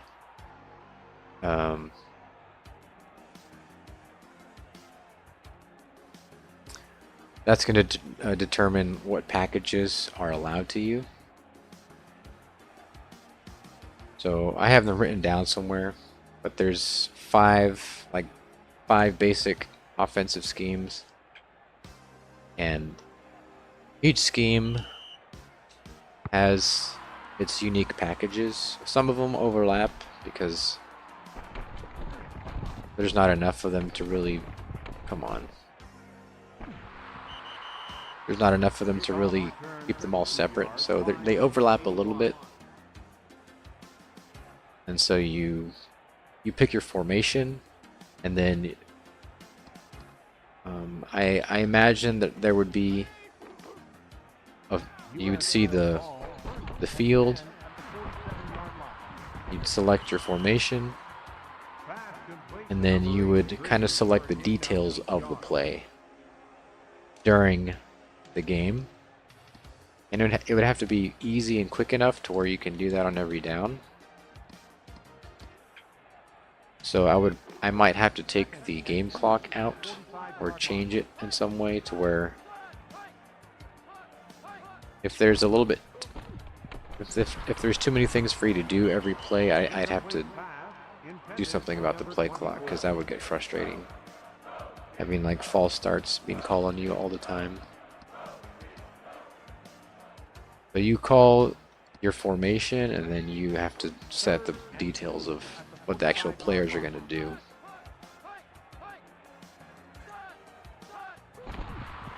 You are not controlling the players.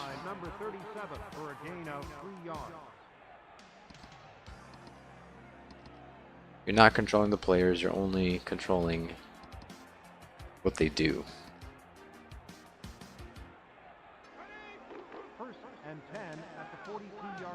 And the reason for that is because your avatar in the world is the coach.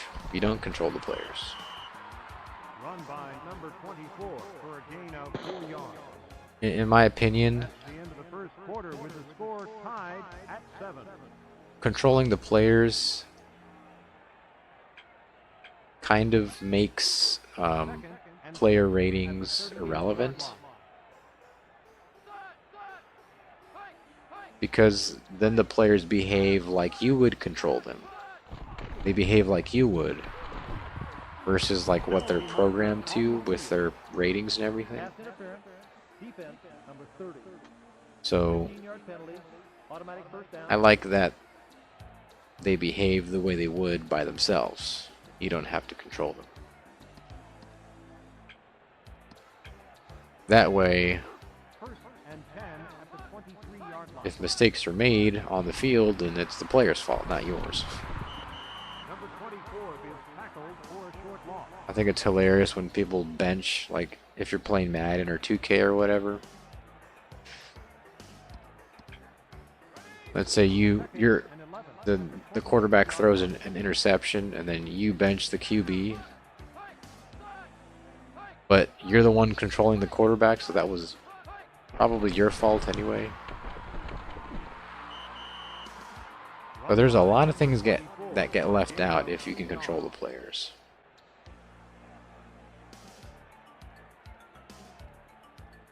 So is the gameplay good as it... Oh, is the gameplay good? Well, right now there's no on-field component built yet. So there's absolutely nothing to show in that department. What I've been doing mostly is working a lot on the UI design, and then I have to actually build those UI components in the game. And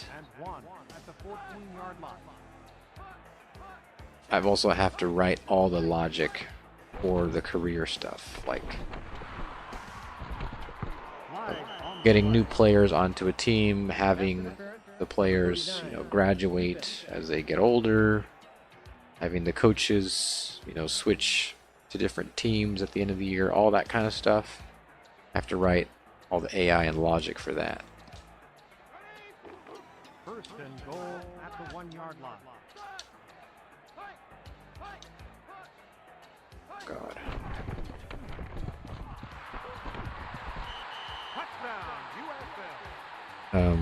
Yeah, so there's no on-field component yet. And the way that's going to work is the game is going to take all the settings of the play, so it's going to take into account the players on the field, what their ratings are, all the factors, and it's going to simulate an outcome.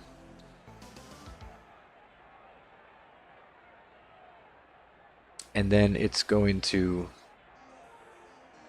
because I don't want to write on-field AI, I think I could make it look like it has AI, which it kind of does in a way, but not in the traditional sense. I think it would be a lot easier to make it look like there's on-the-field AI, but there's not.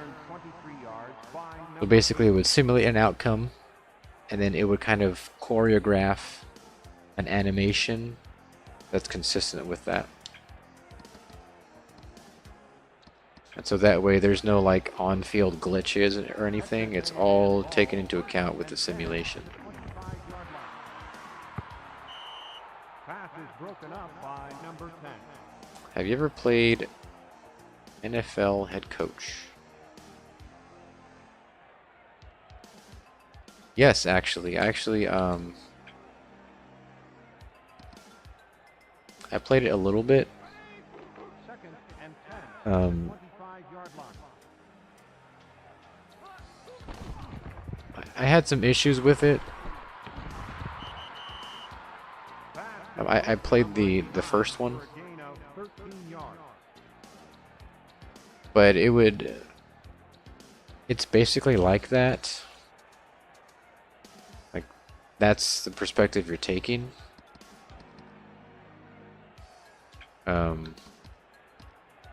I think that NFL head coach had a little bit too much on the chore side. There's delay a game on the offense. I think there was a couple too many things to do, or at least it wasn't necessarily fun to do them. So I'm a big fan of brevity, simplicity. First and 15 at the 34-yard So you can have all those things in the game. You can have all those things in the game, but you have to find a way to make them fun, or at least simple.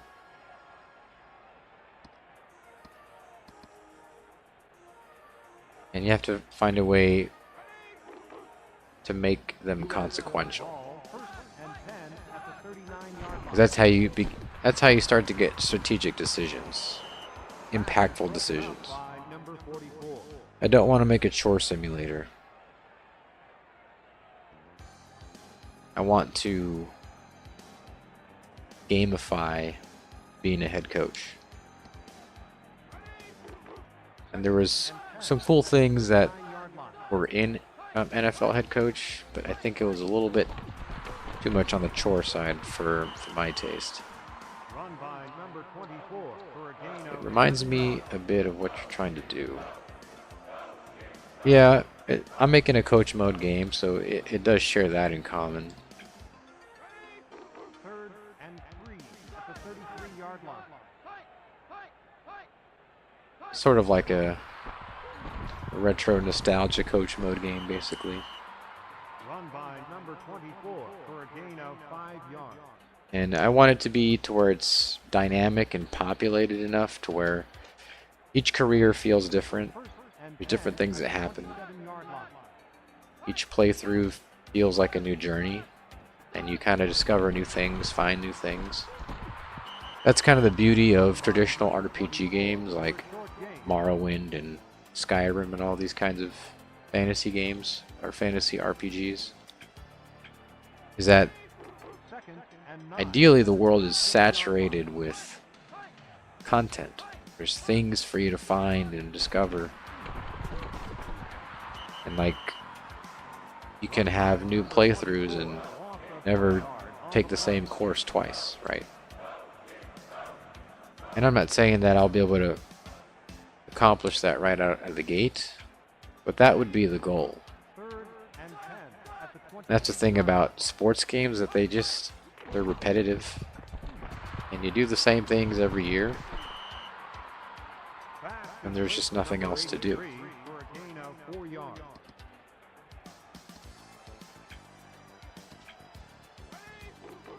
Fourth and 6 at the 23-yard line. Are the team logos going to be in the same style as the A&M and Beta logos you use in the Discord pictures, like the retro style?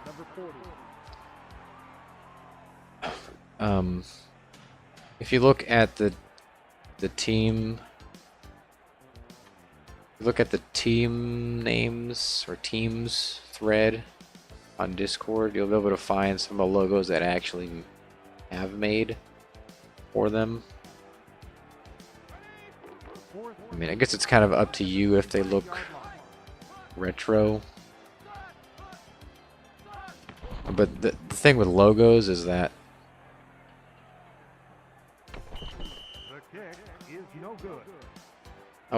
I'm very meticulous about stuff like logos, because if you look at a lot of unlicensed football games, and there aren't that many, but if you look at like the unlicensed football logos, they don't look like real teams, or they don't look like teams with history. They just look kind of stupid and unprofessional.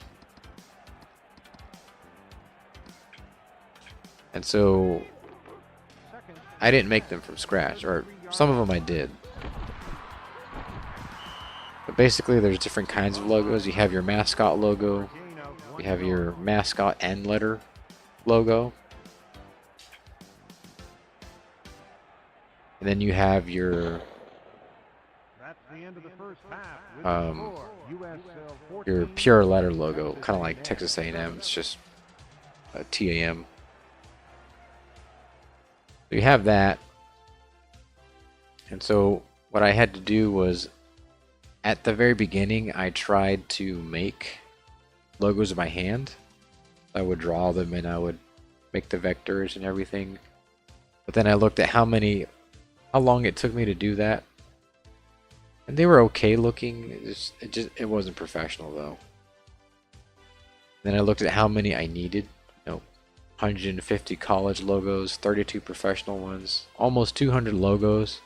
And it took me how many days just to make this one? And it isn't even that good. But I thought, well, I need a different solution. So I had to go to Vecteezy, which is a place where you can get vector logos or vector graphics. And I had to comb through hundreds and hundreds and hundreds of logos to find the ones that I thought could look like a real team. And out of those, only a handful really look like actual teams. The rest of them, they look alright. But I might still have to work on those. And then a lot of the pure letter logos, I did make those from scratch just because it's not that hard to make. Just like a letter arrangement, you put an S in front of an O and give it an outline, stuff like that. For the logos, I think they're okay for now. I do like some of them a lot, but some of them not so much. I'll have to go back and change those. I agree with the chore thing. NFL head coach is too tedious. Oh yeah, I played it for like an hour or so. And it was cool how you could you'd be calling the game, then you would get suggestions from your coordinators. Then you can go and talk and coach up the individual players, and the coordinators are calling the game behind you basically. It's kind of a cool concept. It feels like the game is happening around you. So that was kind of a cool thing. But as far as all the management stuff, it was a lot. And on top of that, the user interface was totally different than Madden. And it didn't need to be. I guess they wanted it to look completely different. But they totally reinvented the wheel for stuff they had already kind of had a good standard for, as far as looking through your roster and looking through player contracts. They totally redid it and I didn't like it at all.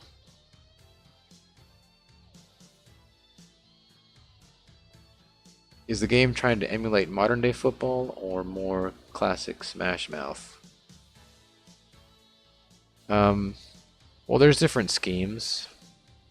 You have for offense, for example, you have balanced. There's 5. There's a middle one, and then there's 2 extremes. In the middle, you have balanced, and so that has a fair balance between basically wide receivers and running backs, and then the tight ends are kind of the intermediate position a little bit. So you have your balanced scheme, and then you have moderately leaning towards the run game. That's maybe your pro style, I guess you would call it. And then you would have your run heavy or your power run scheme. And on the opposite side, you have your moderate passing tendency, which would be spread. And your extreme passing would be air raid.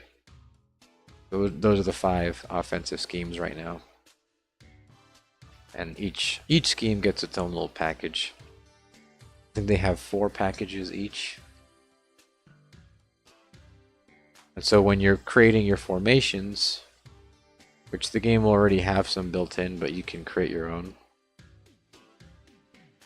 A power run scheme isn't going to let you use 5 wide receivers, for example. So if you want more wide receivers, you have to sacrifice some running backs or some tight ends.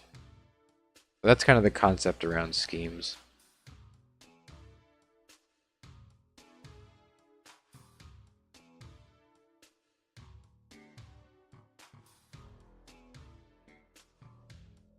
But yeah, I like teams that line up with the fullback and just run at the other team.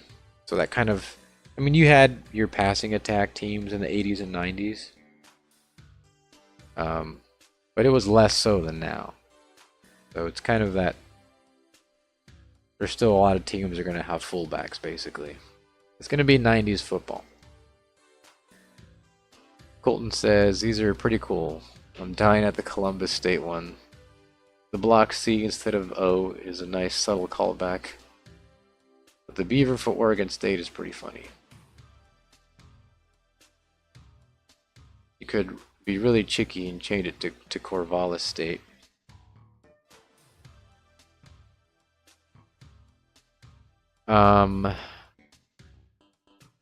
That's actually what Oregon State is. It's called Corvallis State. It's the one that's orange and it says, I think it's CSU, I think, for Corvallis State.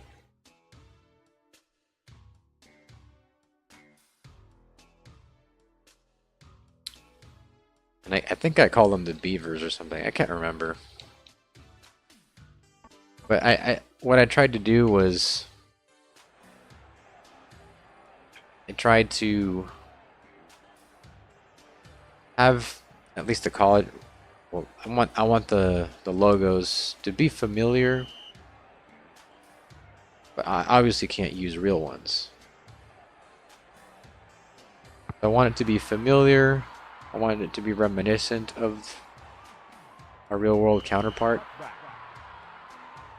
But I also want to be somewhat creative with it.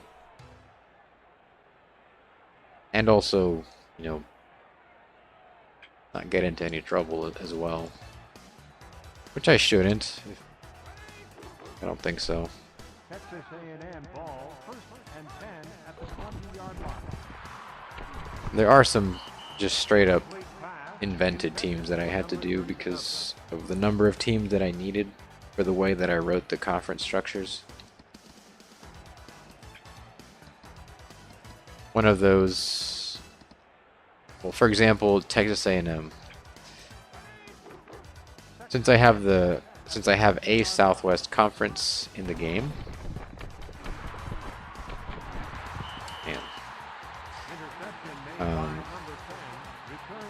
the Texas A&M team in the game is called Texas Military College.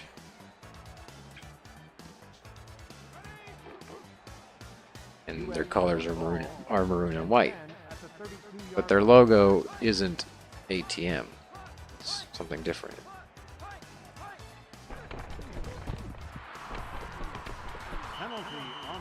My God, this game is just killing me. Number 21, defense. 15-yard penalty.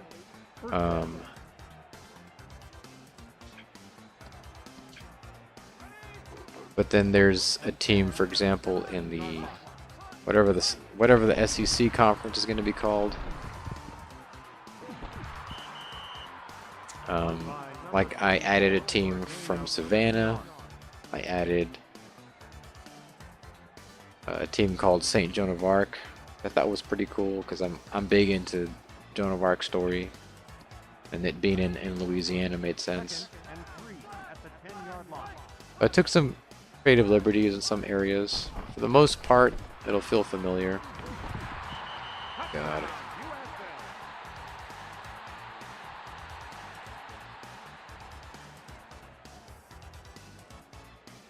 And honestly, making the logos and all that stuff, to me, is more fun than like programming. Programming is not fun at all. It's pure work for me. But I have to do it because no one else is going to do it.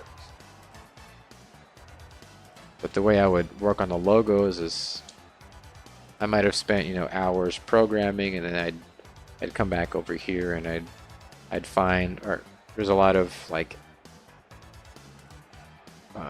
football games from the 90s that I would watch, like Texas A&M, or maybe a little bit of NFL primetime, stuff like that from the 90s. I just let that play in the background, and then I would look for logos or work on logos, or piece logos together and edit them, that kind of thing. And that was really fun.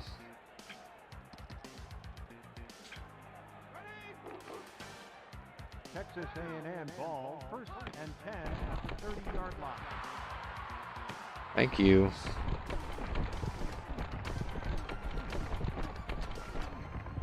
Touchdown. We just need to do that 2 more times. Number 1 for a gain of 70 yards.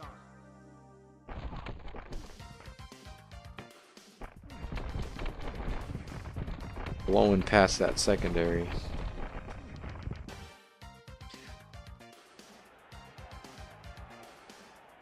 But I'm going to try to do everything I can to make it as reminiscent of like 90s, 80s, 90s football as I can. Another way that I'm going to try to visually accomplish that is through the uniforms. I've said it before on the channel. I don't know what it is about this alternate uniform trend that we've seen over the past 20 years or whatever. We can thank Oregon for that. But like every other team has like chrome helmets now, and people just get utterly bamboozled when there's some gray alternate uniform reveal and everyone's like, oh, these are great, or it's black or whatever. It's like, those are not your team colors, and it looks stupid. I don't like gradients in anything.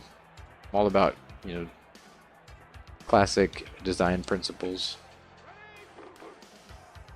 High contrast, stripes,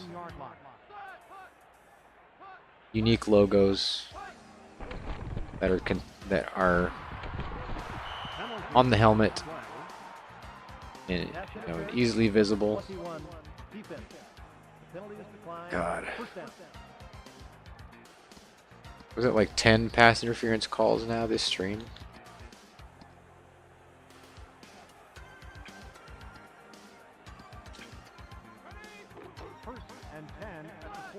I'm loving the whole look and concept of your game.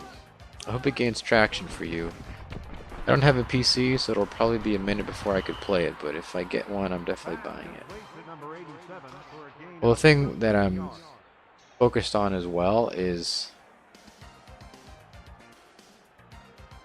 I've always played computer games since I was a kid.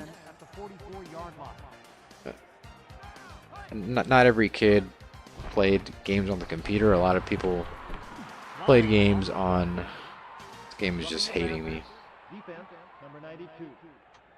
A lot of people played games on consoles. But I just happened to have access to my dad's computer. And so I played games like Red Alert and Need for Speed, Simcopter, Army Men, Toys in Space. What else did we play? Different computer games like that. And so it wasn't until I started getting my best friend's hand-me-downs, because he's really big into PC upgrades. And so as he would get better and better stuff, so would I. Not because I necessarily wanted it, it was just because he would get a new graphics card, and so he'd give me his old one. And so for years my PC was just whatever he happened to get rid of. And I wasn't drawn to like these really power hungry games. I still played a lot of games from my childhood or from high school era, and it didn't require a lot of computing power. And I still played games on my PlayStation 2. And so I'm a big fan of not requiring very much computing power at all.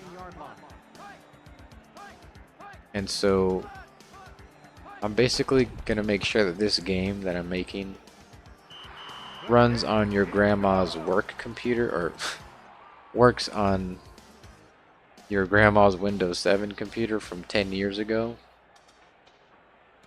Basically, any average work laptop that you got at Walmart 10 years ago is going to be able to run this game. So, if you have any kind of decent laptop over the last 10 years that works, that has a dual core processor basically, and has onboard graphics, should be able to run this game.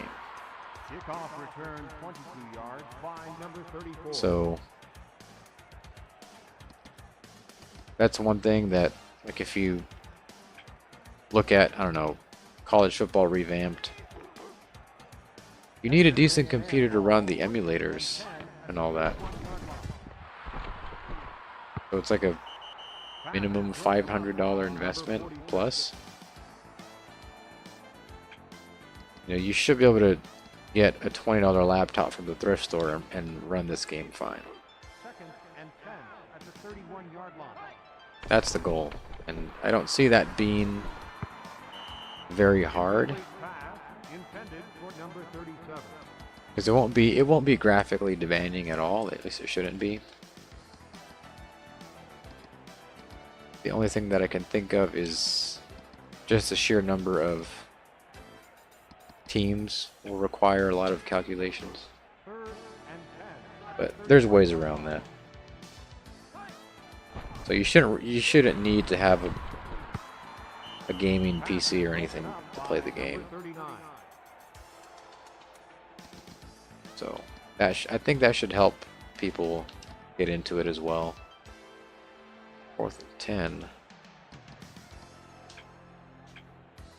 Dang it. Did it again. 31-yard line. Gotta call a timeout. Inside the U says, keep up the great work. Yeah, I wake up at 7:30. I don't go like non-stop, but I don't stop until 3-ish, 4-ish.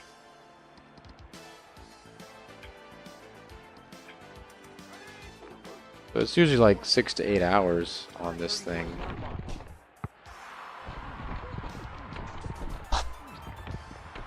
And I do have some passive income streams, which helps. Return for a gain of 3 yards. But they're not totally reliable, of course. And so I have to also spend my time at a job. But my goal right now with development is to try to get enough of the game for people to see. Maybe it's not ready to actually have people test it, but enough to where people can see what it is and see it in motion, to where it'll build some excitement, and then I could build like open up a patronage system Second and 10 at the 25-yard to tip maybe 99 cents a month or whatever, and that'll help speed up development. I might even be able to hire like a professional pixel artist or something like that 1 yard. to increase the quality of the game out the gate. So I think the sooner that I can get to that point, to where Third and 9 at the 26-yard line. I can, or to where I don't have to spend half the day selling my time, Incomplete pass intended. I think that'll really help speed up development. I'm definitely not there yet. That's one of the reasons why I started the Discord maybe a little bit earlier. So try to get people interested in it now. 26-yard line.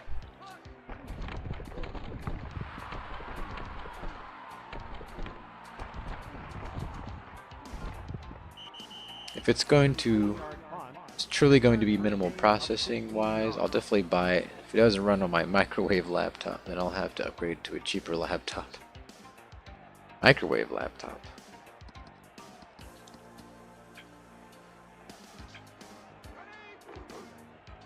I have a ThinkPad from like 2015.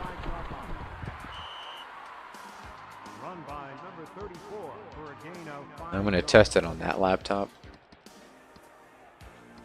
Just because it's got a very, very modest processor on it.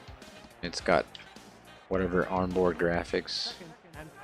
And it's a compact laptop, so it doesn't have a lot of room for a lot of hardware.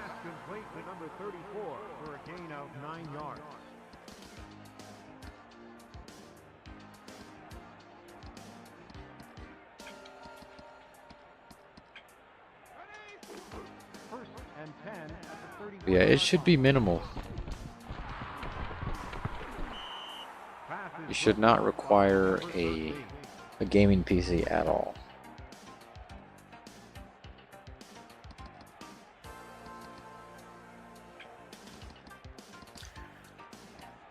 Of course, the computer that I'm developing on is actually a monster, but eventually I'll have to test it, or I'll have to port it over and test it on some much weaker hardware. Which really the only parts that I know would put stress on an older computer or weaker computer. Please catch that. Oof.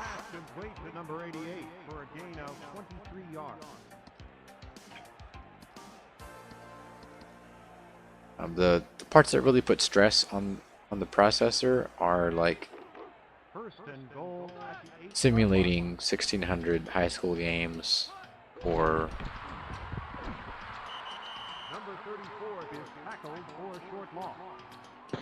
generating a whole bunch of coaches or a whole bunch of players, stuff like that. Stuff that's like a repetitive cycle that may not be very efficiently written. So I got to be careful there. That's really it. It shouldn't be like you need all these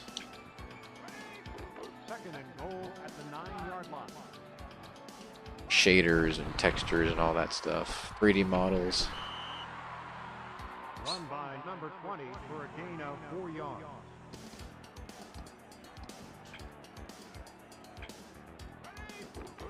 Third and goal at the 4-yard This line. touchdown. Come on. Incomplete pass intended for number 87. They're on the 5. 4 minutes. We'll probably kick the field goal.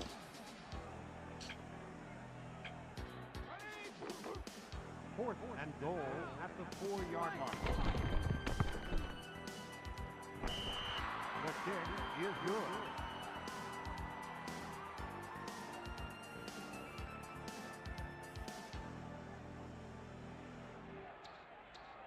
But I'm trying to,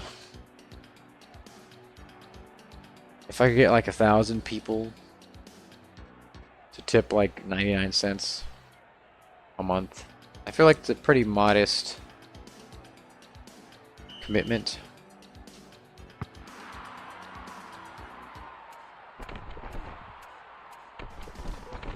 That's like less than a super chat on a stream. It's less than a lot of things. 99 cents doesn't buy you a whole lot these days.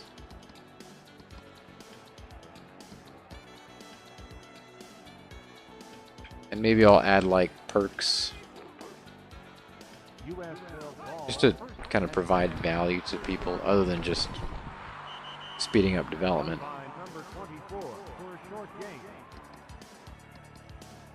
Maybe if I had like a special dedicated feedback team that was like a certain tier of support.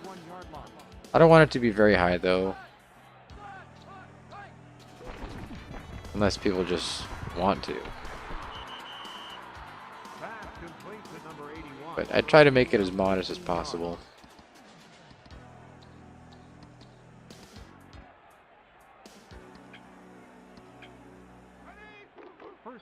Just because I really don't need a lot. I kind of just need to cover my bases.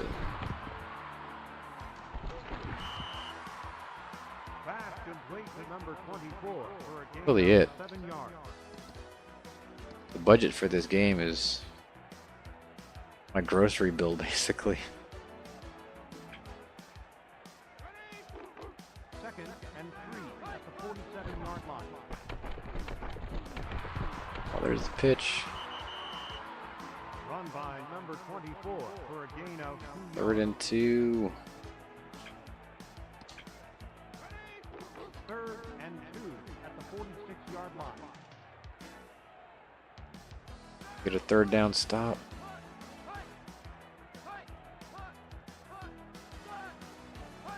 They take all the time they want. And they got it. Bastards. Run by number 7 for a gain of 3 yards.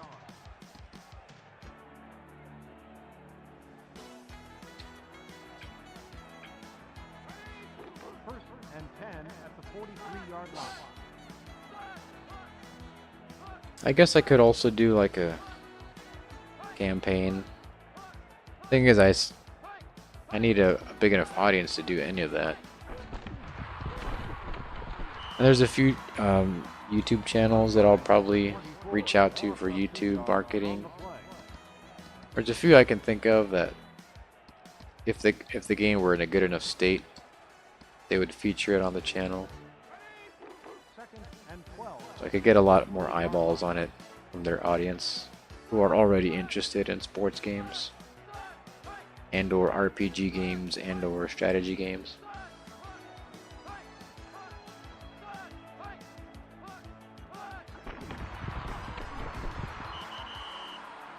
Timeout, USL. They have 2 remaining.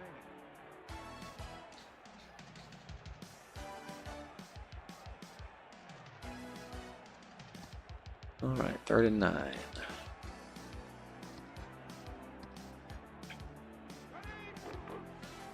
and 9 at the 42-yard line. I beat USL.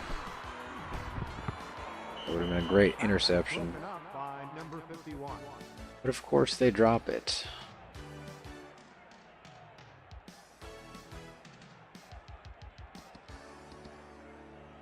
Fourth and 9. Fourth and 9 at the 42-yard line.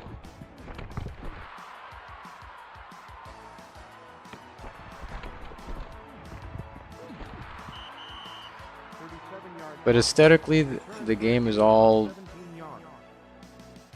striving for that 90s football kind of look.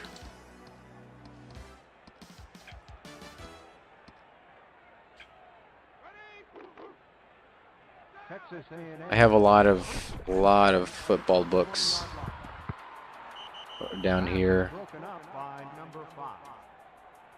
from the 90s and 80s and 70s.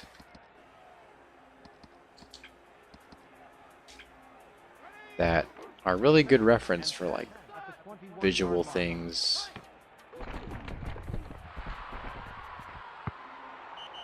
Pass is broken up by number 39. That's definitely the inspiration.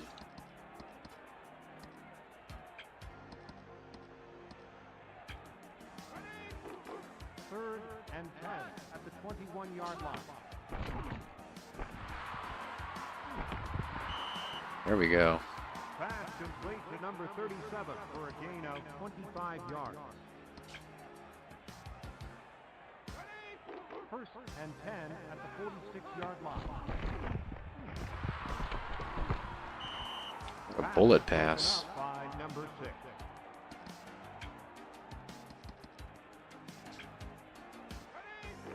Second and 10 at the 46-yard line. Right into double coverage. Number 1 for a gain of 20 yards. First I'm an expert at the desperation offense. Pass is broken up by number 39. Second and 10. Second and 10 at the 34-yard line.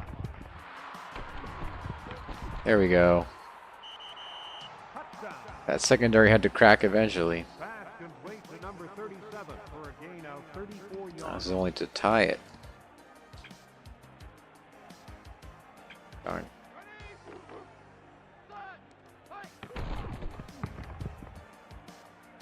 The kick is good. Oh God, I'm going to overtime with USL. Maybe they'll get a 3 and out. Gotta keep him out of the red zone though.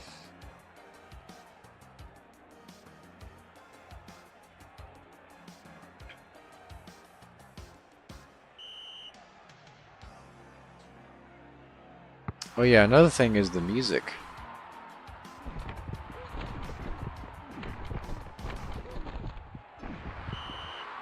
I've discovered like a whole genre of music. By number 6. I wouldn't really call it a genre, but it's definitely a distinct sound that I recognize now. Ball, first and 10. And it's like library music, music that was used by like different TV programs, documentaries, sports shows. Pass is broken Some of the early up. NFL primetime, ESPN music was library music. Like a lot of news programming, same thing. And so I kind of went down this rabbit hole on Spotify. I kept finding these albums. I kept... Oh, nice. That totally should have been recovered by us, but whatever. They have one remaining. It's not very often you see a sack in this game.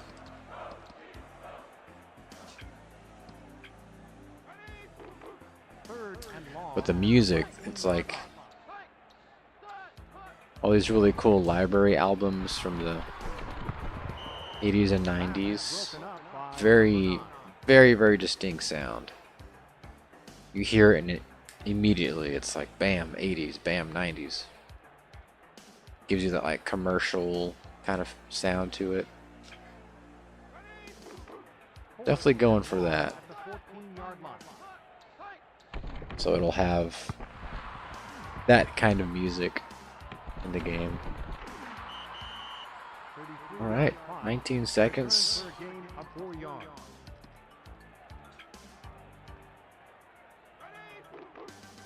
Texas A&M ball. First We and can just get into field goal range. Or just score a touchdown, how about that? touchdown. Pass complete to number 1 for a gain of 44 yards. All the way down.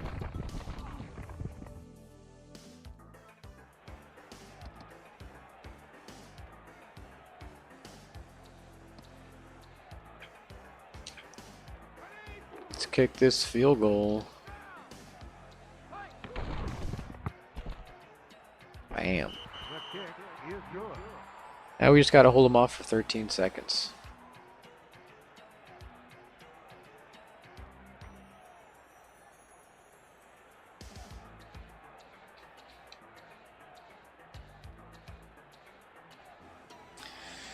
I really wish I had this window of time open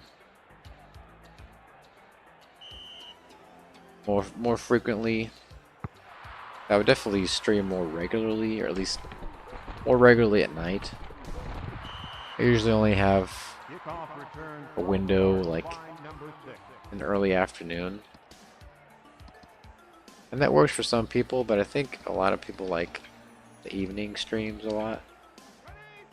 I know I do. USL ball. First and 10 at the 31-yard line. Eesh. Pass complete to number 83. I'd like to 20 yards. Timeout, USL. I like They to build have the none channel. remaining.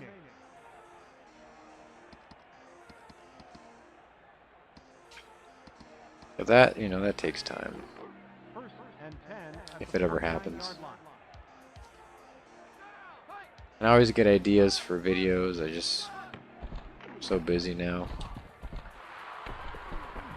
Oof. Penalty on the play. Oh. Roughing the passer on the defense, number 57. 15-yard penalty, automatic first down.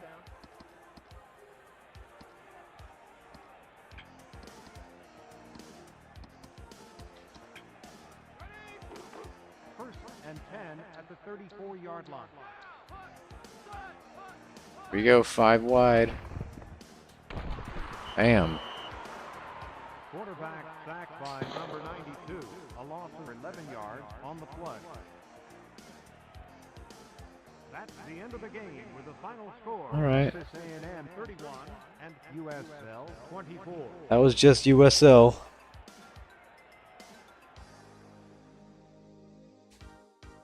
Yeesh. 31-24.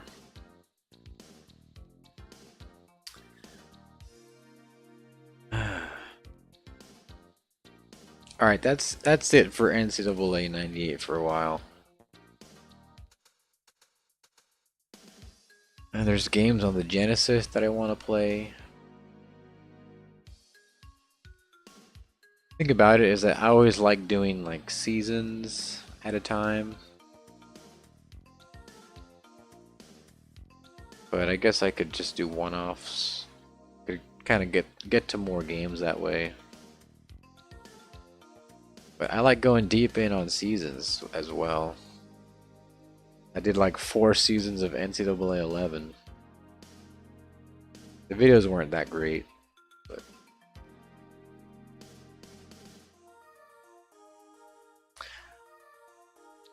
I don't know what I'll play. Maybe NFL 2K3. I also have All-Star Baseball 2005, which I do like actually. It might be my favorite baseball game. I've only played a few, and I do like that one because you can kind of play it in coach mode as well. You can just call the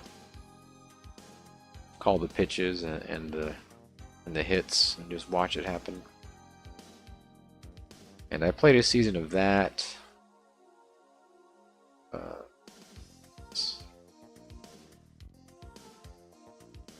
I'm kind of leaning towards maybe NCAA 2K3.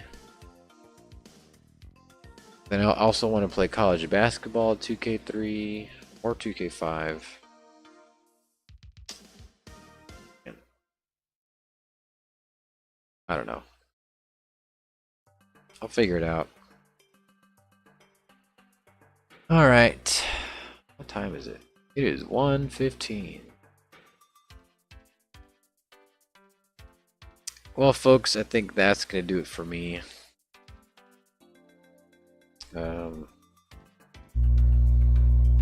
Thanks to Colton for being in the chat. That was fun. Inside the U. What else we got?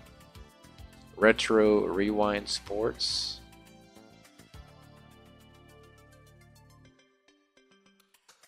What else we got? It's mostly Colton.